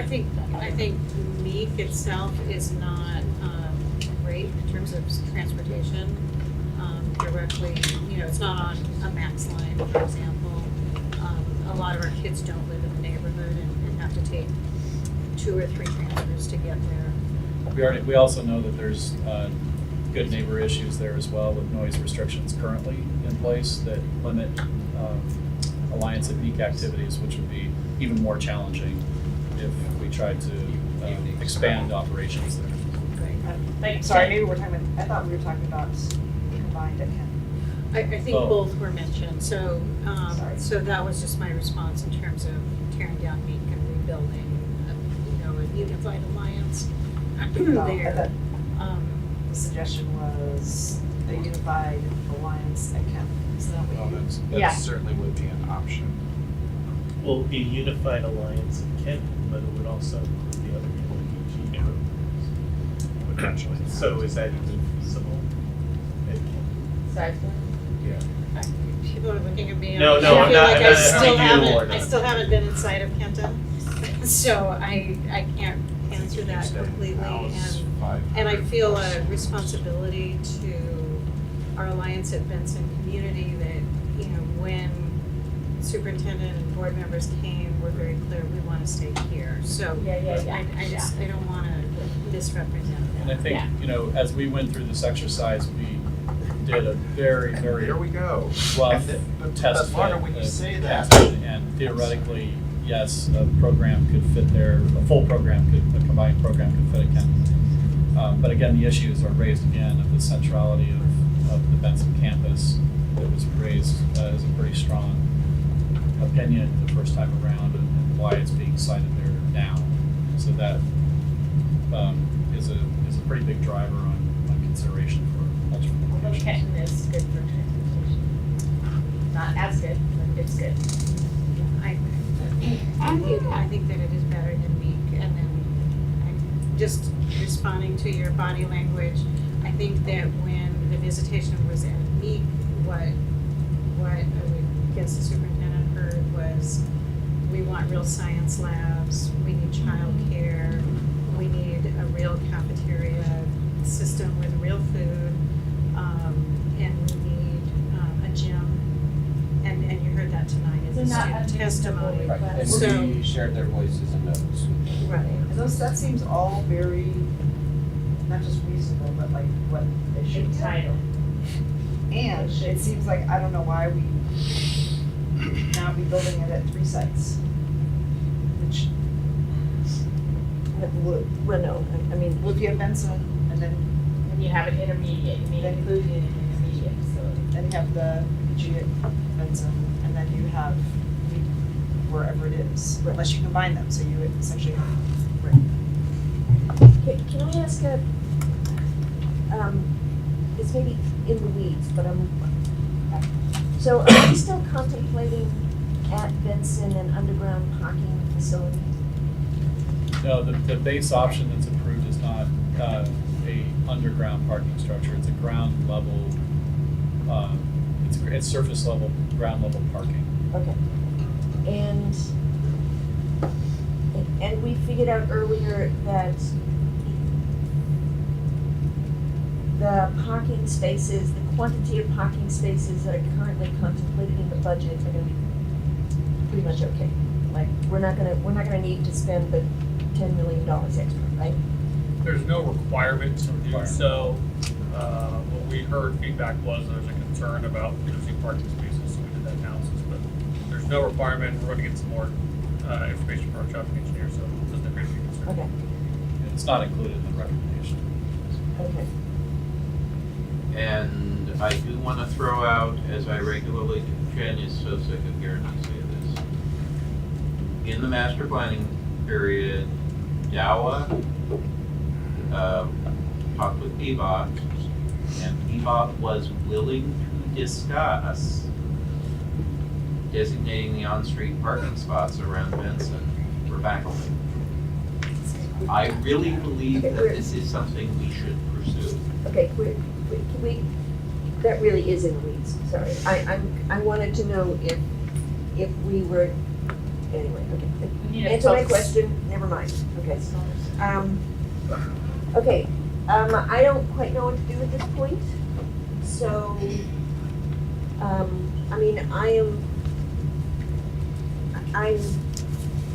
concerned at the possibility of vacating our previous resolution about creating an MPG building altogether.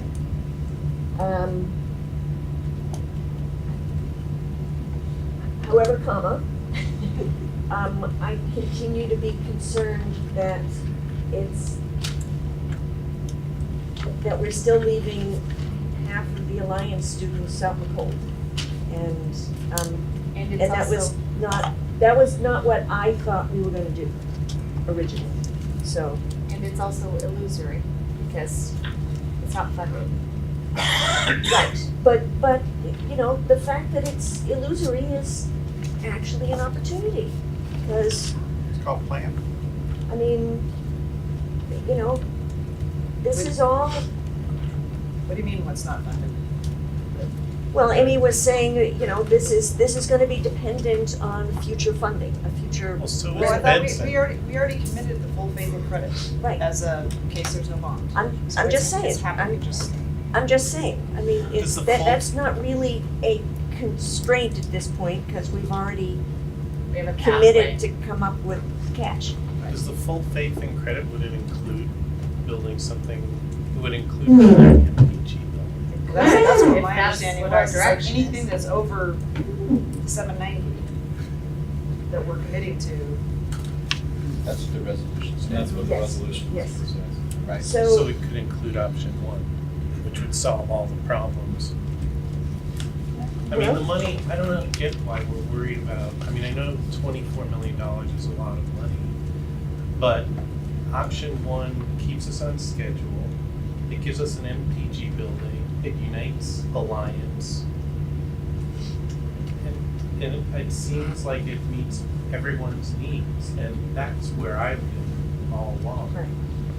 So, and the thing that I'm worried about is all the discussion we had with the community. And now we're gonna go back out there and say, MPG, you're out of the wind again. So, I really like option one.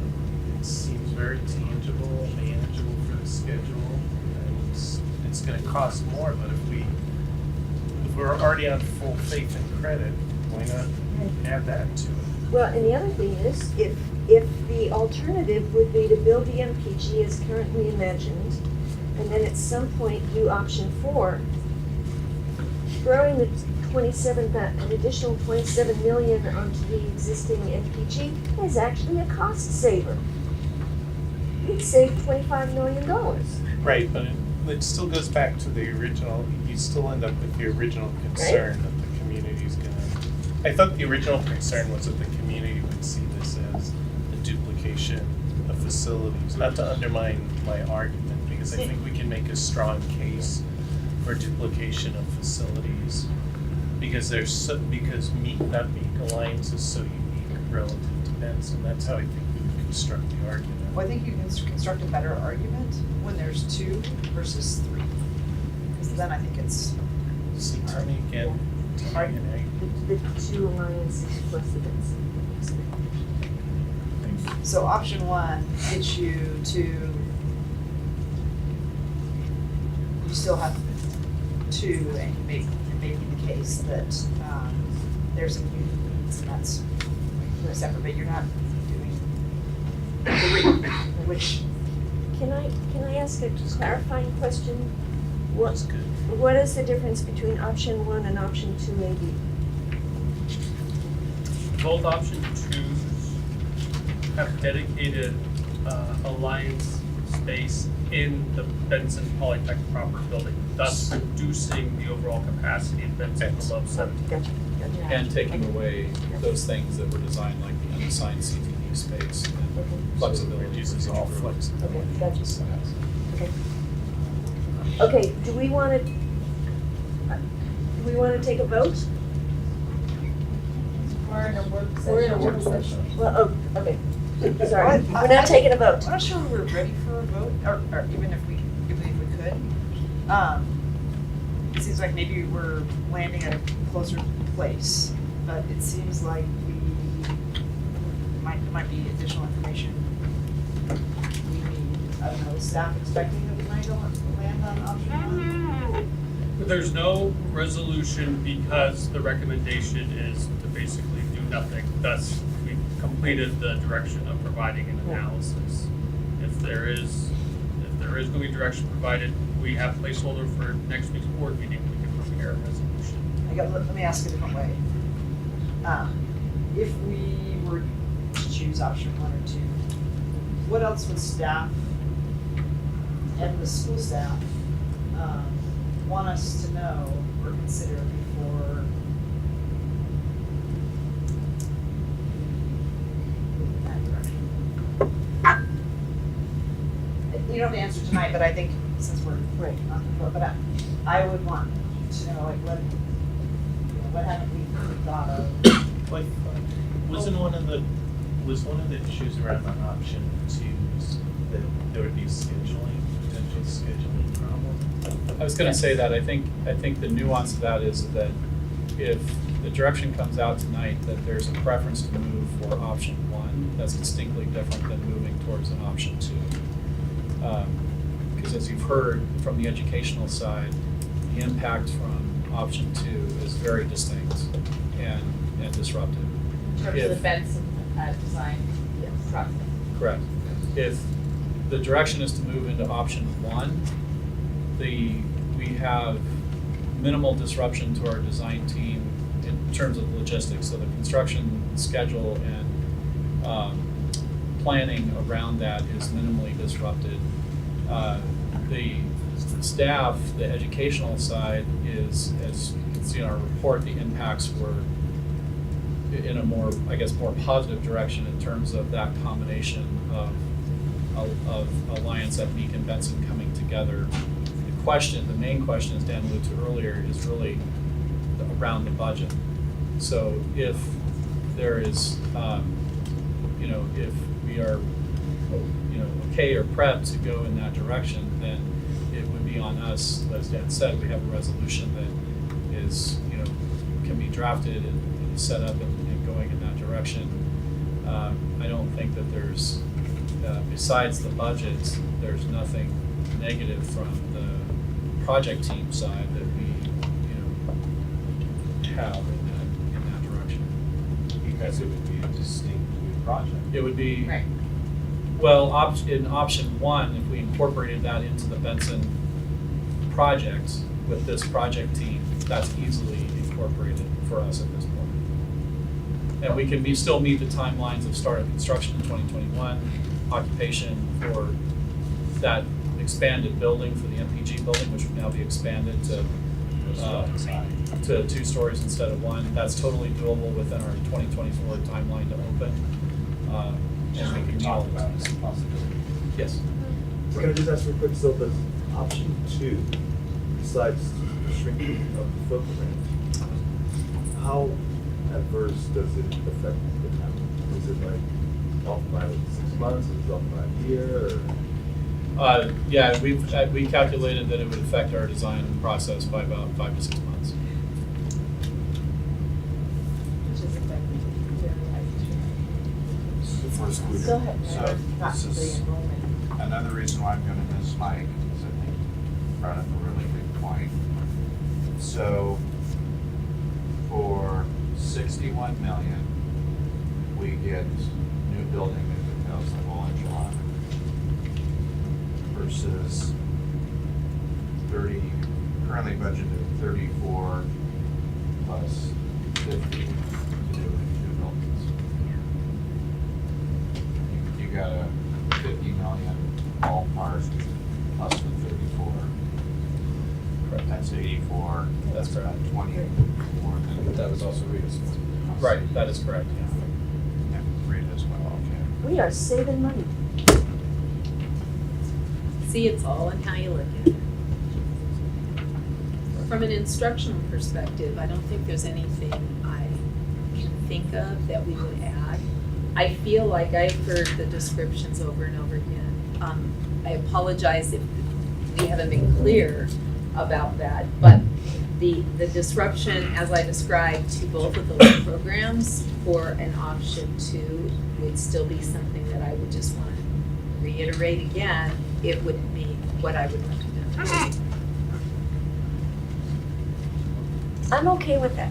I Well, mean, I'm just if- answering Julia's question. I can't think of anything else programmatically to give you unless we just said we're throwing everything out, starting all over, and reinventing both those programs. Because I don't know what else to do with those. But option, I guess, just what I would want to know between now and whenever the next administration is like, what from the school and from OSM, what haven't we thought about on option 1? Just in terms of, right, in terms of services to students and, because you could sort of make the case that it actually is costly. More efficient. Except the parking is an issue. So, but what I'm hearing is the board has appetite to go a little higher, and we create a win-win-win out of creating a distinctly unique, supportive environment for all the MPTs. Let's not forget Dart, Clinton, et cetera, under one roof, without trying to create a small comprehensive in the shadows of Benson, but actually a facility that is specific to the student needs that we heard over and over and have forgotten our highlighted notes about. That's what they asked for. It results in a long-term cost savings. And it's kind of what we said at the beginning, well, what if we built it on the lot? You know, everything that was desired. We can go back and look at option 1 and flesh out a little bit further what the design looked like and have to really incorporate everything that folks were hoping for. We may want to sort of think about, is there a little tinkering on the integration, like auto shop bay, for instance? It seems kind of silly, 20 yards away, but maybe it's something that could be incorporated. I don't know. If we are thinking, I'm sorry, but I really care about this note. If we are thinking seriously about option 1, about bringing Alliance and Meek over,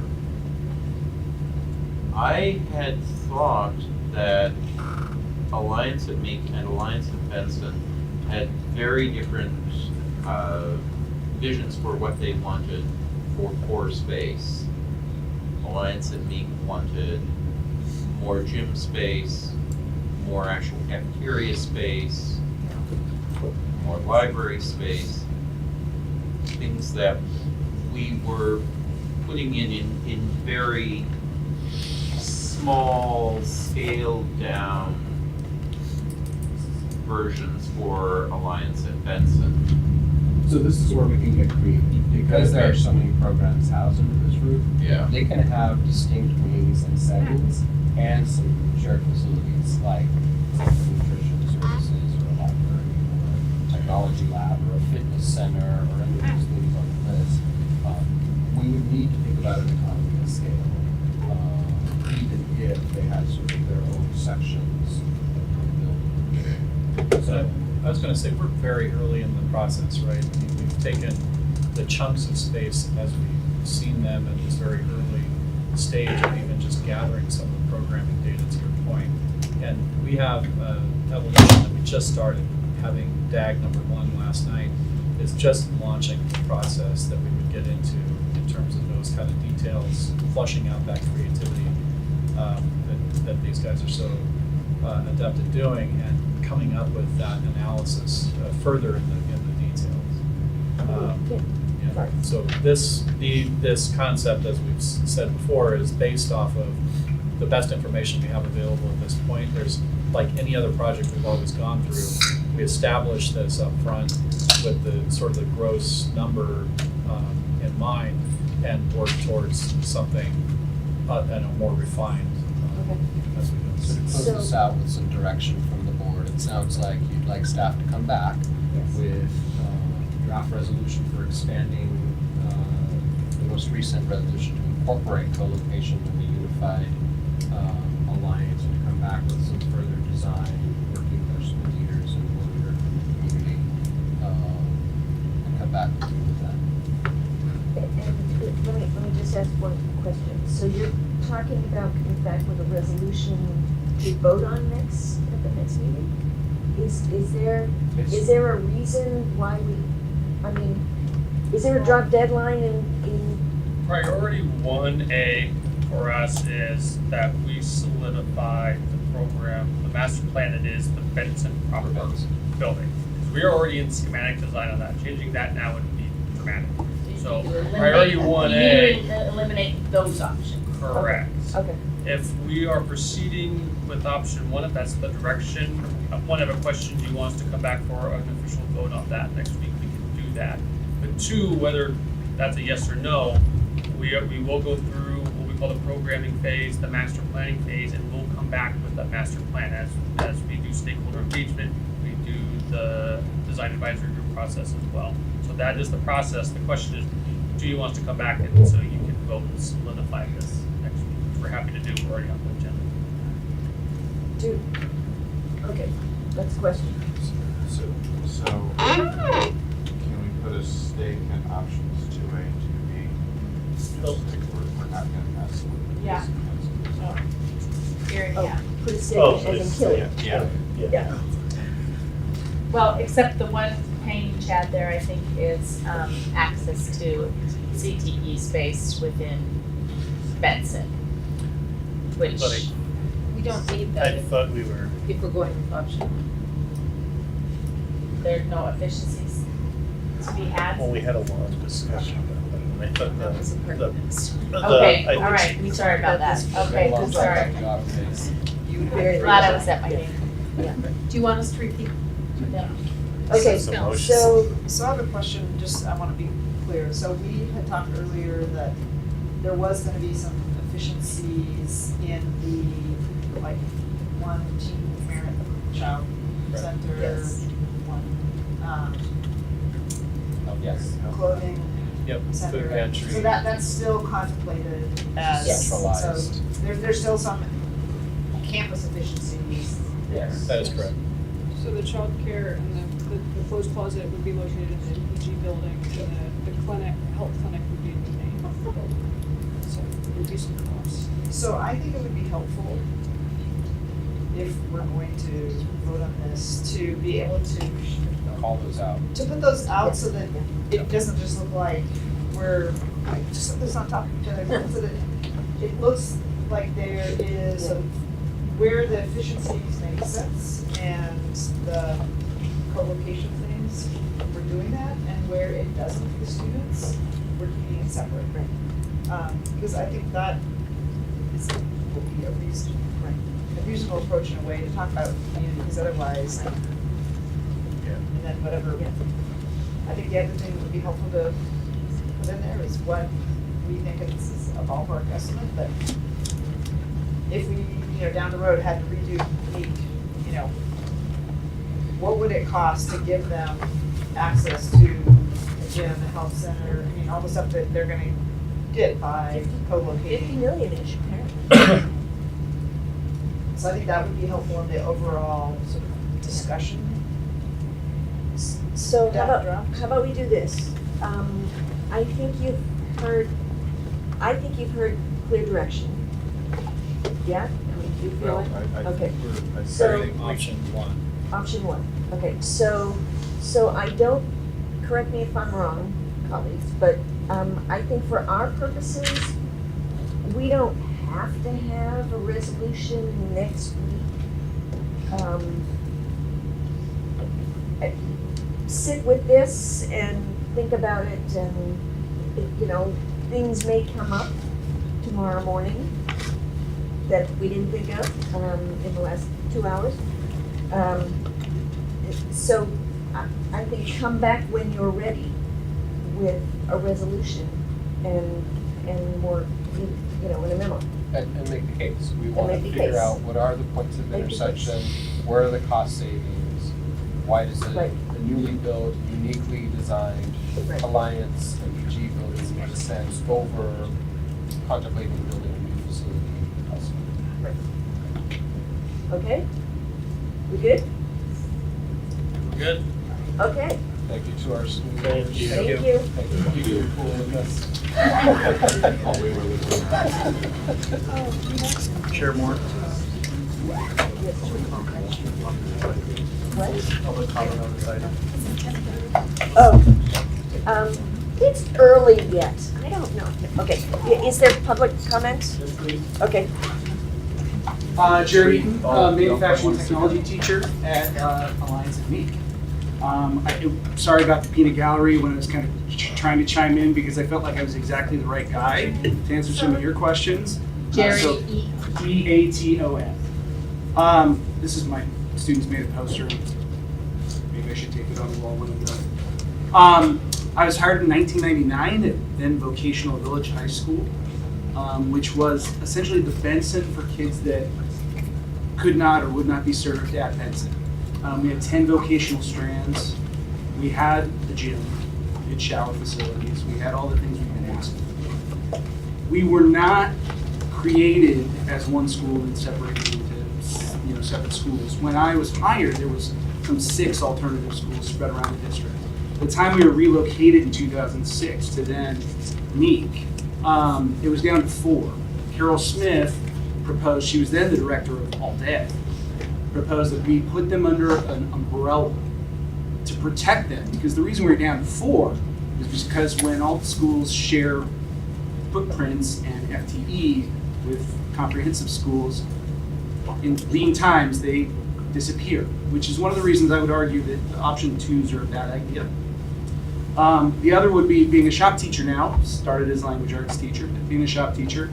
I can tell you, first of all, teaching shop to our population is a special list of, tasks. It's a different game, but we operate at a very high level. We've got a robotics program that is actually a league above Benson's robotics program. You can believe that. We're FRC, they're FTC. We operate at a very high level.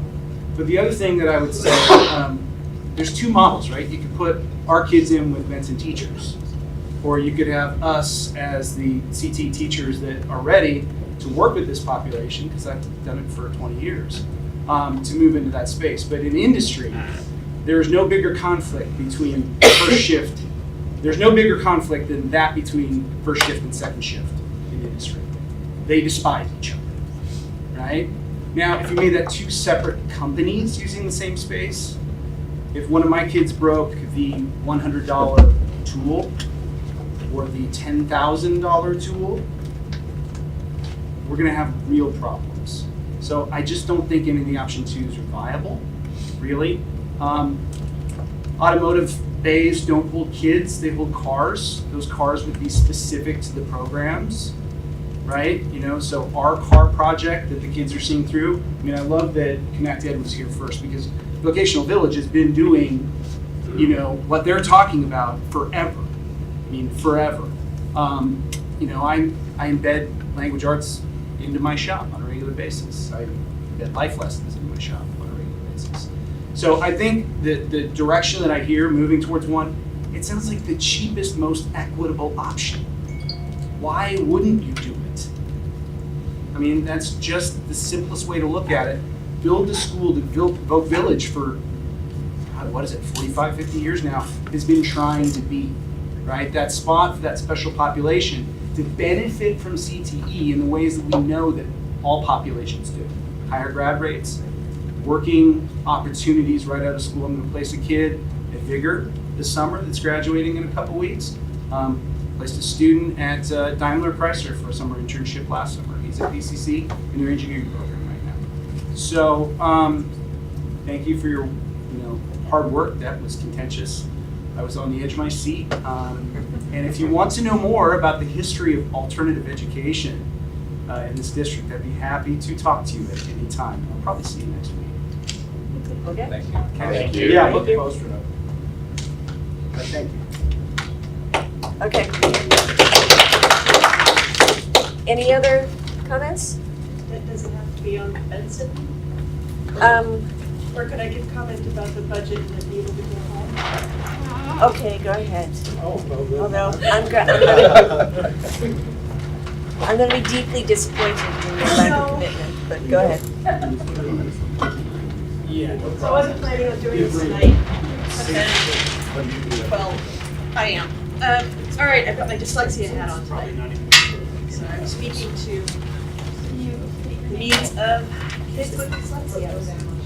Oh, Jessica, I even have it as the first thing on the list to say. Jessica Coley, C-O-L, he is a boy, Y.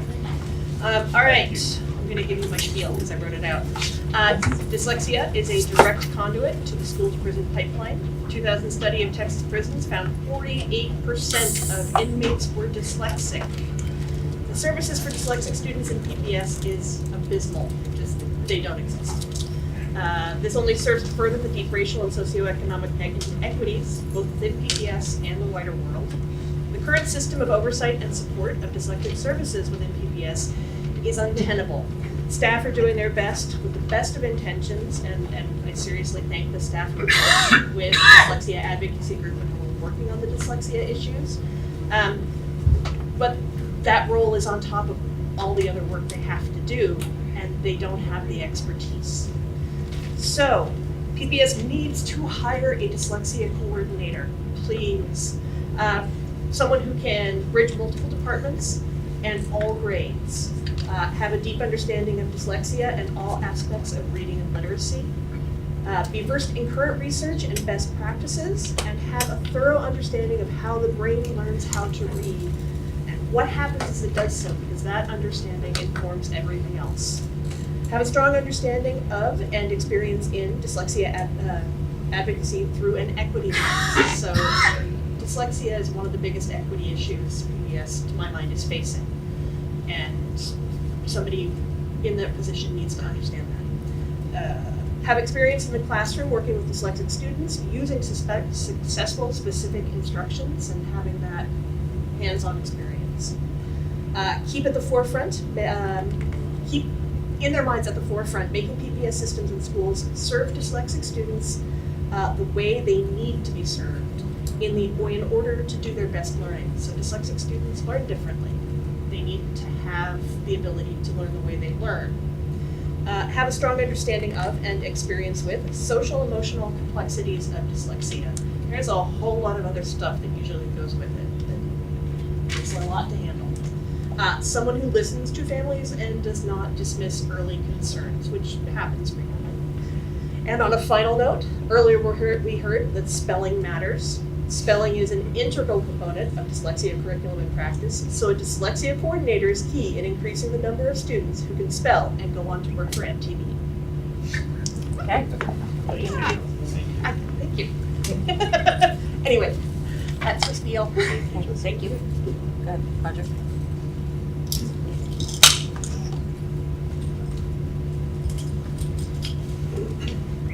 I'm Roger Kirchner, K-I-R-C-H-N-E-R.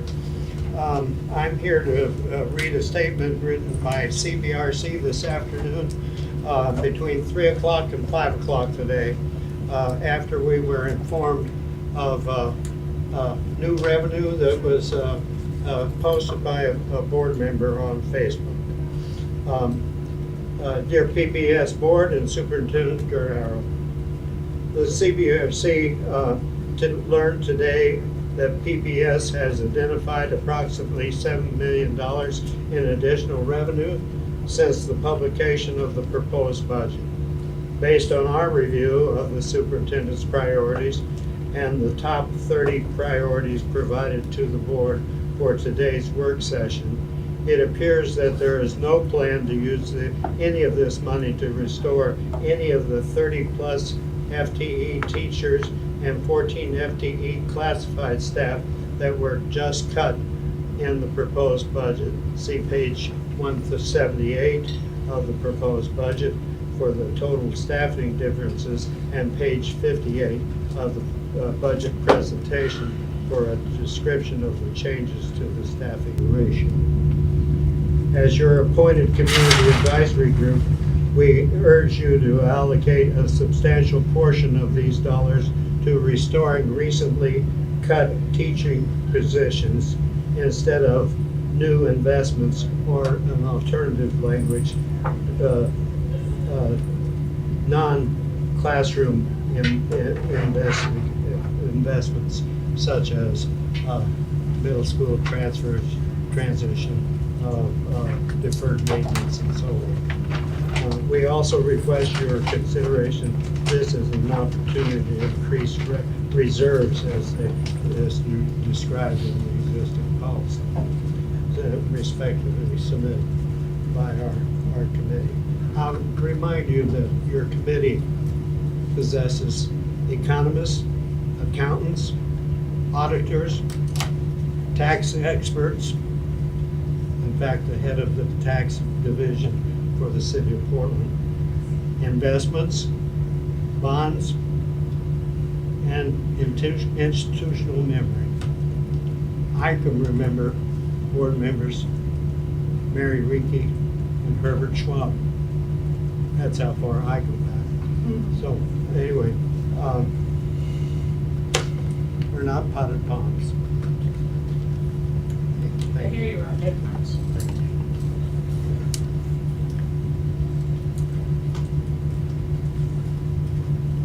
Okay, I don't think there are any other civilians in here.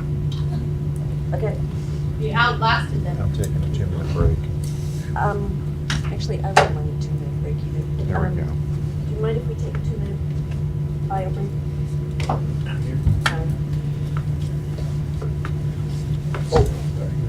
I also know that the next conversation is probably going to be super loaded, so I'm open to whatever. I'm here, we're ready to present. We'll be a better audience. Okay. If we take You mean a this 2-minute break. conversation? The following conversation. Yeah. Well, I think this probably will take an hour.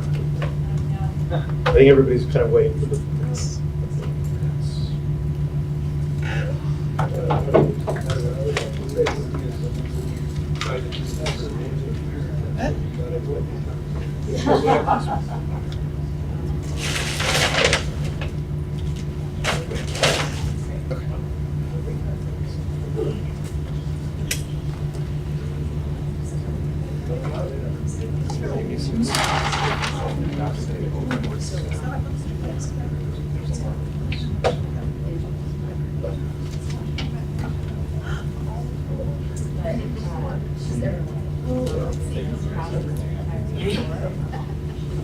Is anybody sitting here? No.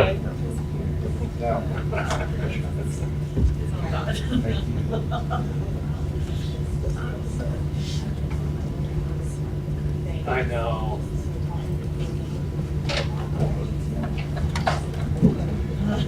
Look good. Stand over their eyeballs.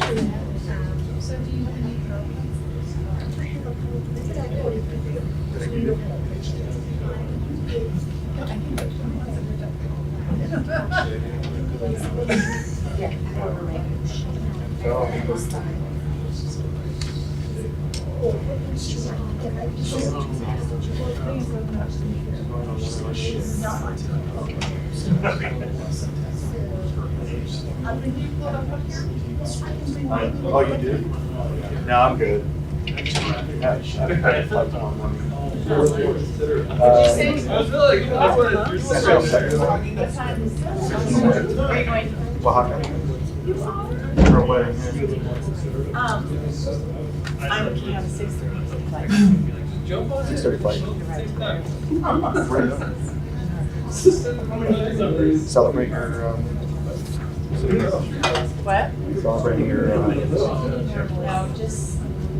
You're pretty confident. Huh? You're pretty confident.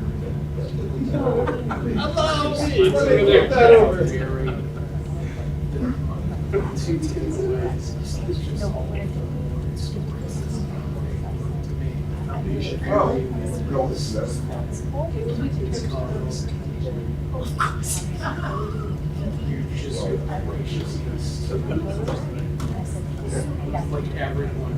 And I just did it.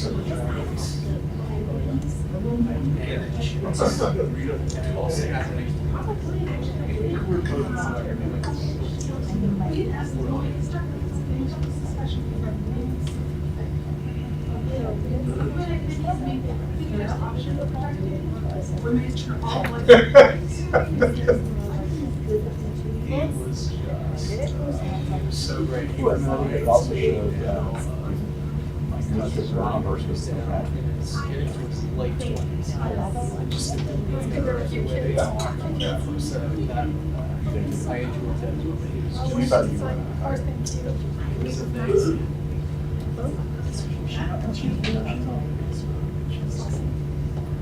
And you guys, are you guys, So here, a traveling dinner. I hope so. I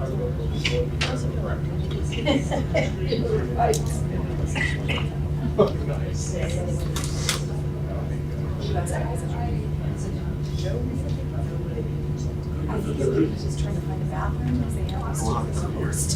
Yeah, so we're having a rain. I've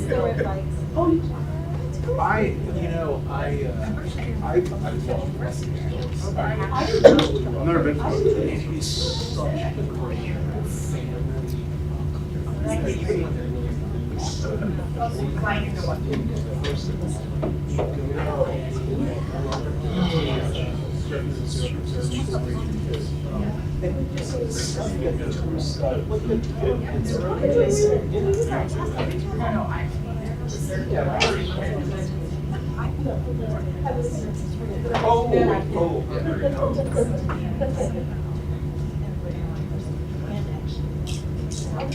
Oh, yeah.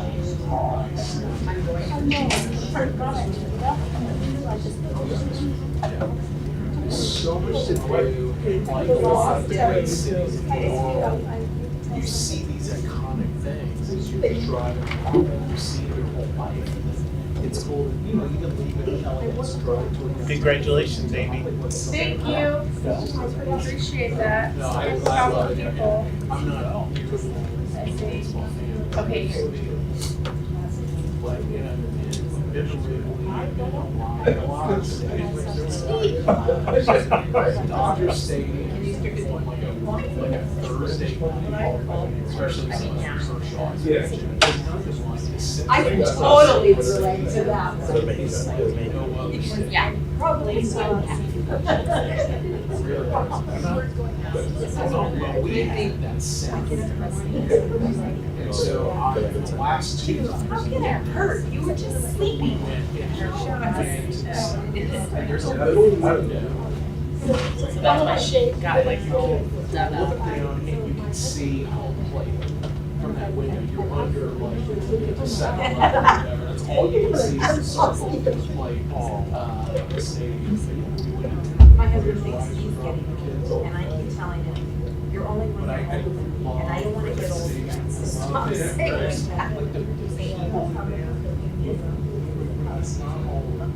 It's not all crazy. It looks like LA. It's beautiful on the sunsets. It's showing up.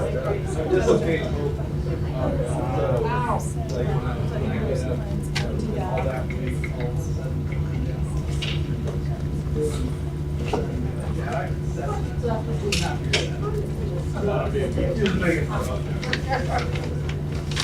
It just sounds better.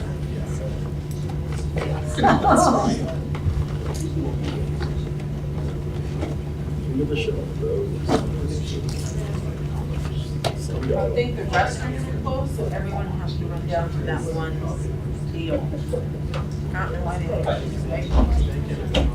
Okay, how far behind? I'm telling you, none of this should be new to the board. Should be what? None of it should be. Why are we doing this? 'Cause we did it before. We haven't done it in public before. We did it at board meetings. I've had one-on-ones with every single one of them. Oh, yeah. Let's just rip through this.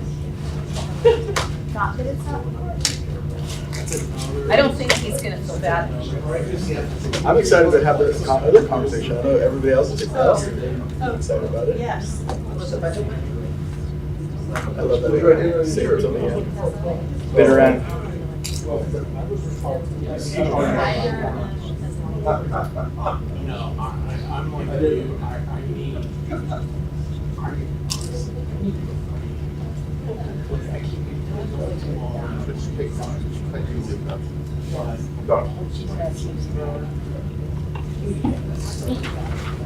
Los queremos.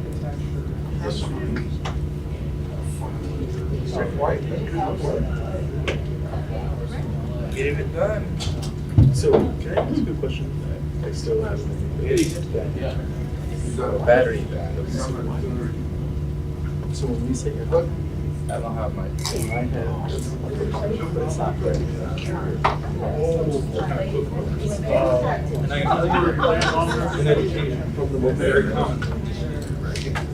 Full-time employment is 40 hours a week. That is the standard.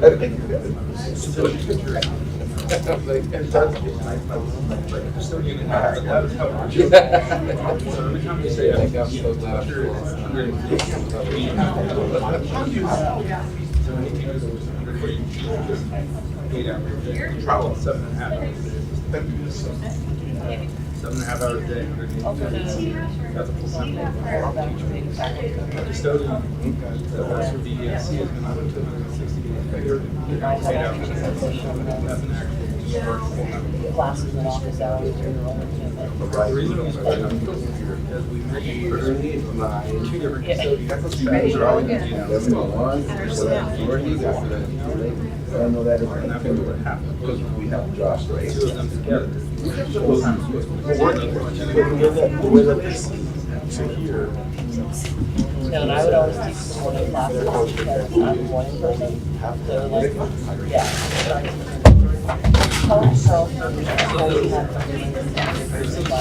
Okay, can we reconvene, please? No,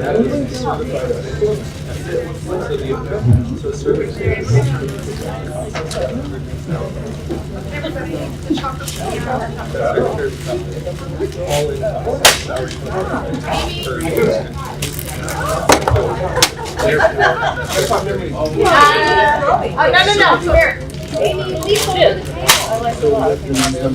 Must not have any cover. I'm like, no, I don't want the kids. I don't want something. I really like. I'll translate it.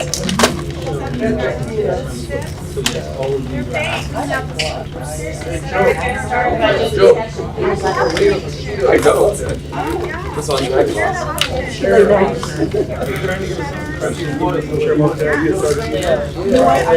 Okay, we are going to stop now.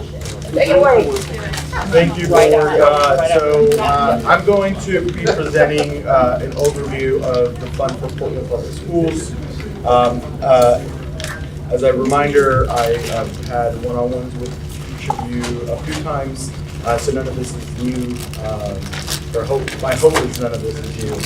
So the way that I've divided the presentation is in 3 sections. And so, should I wait?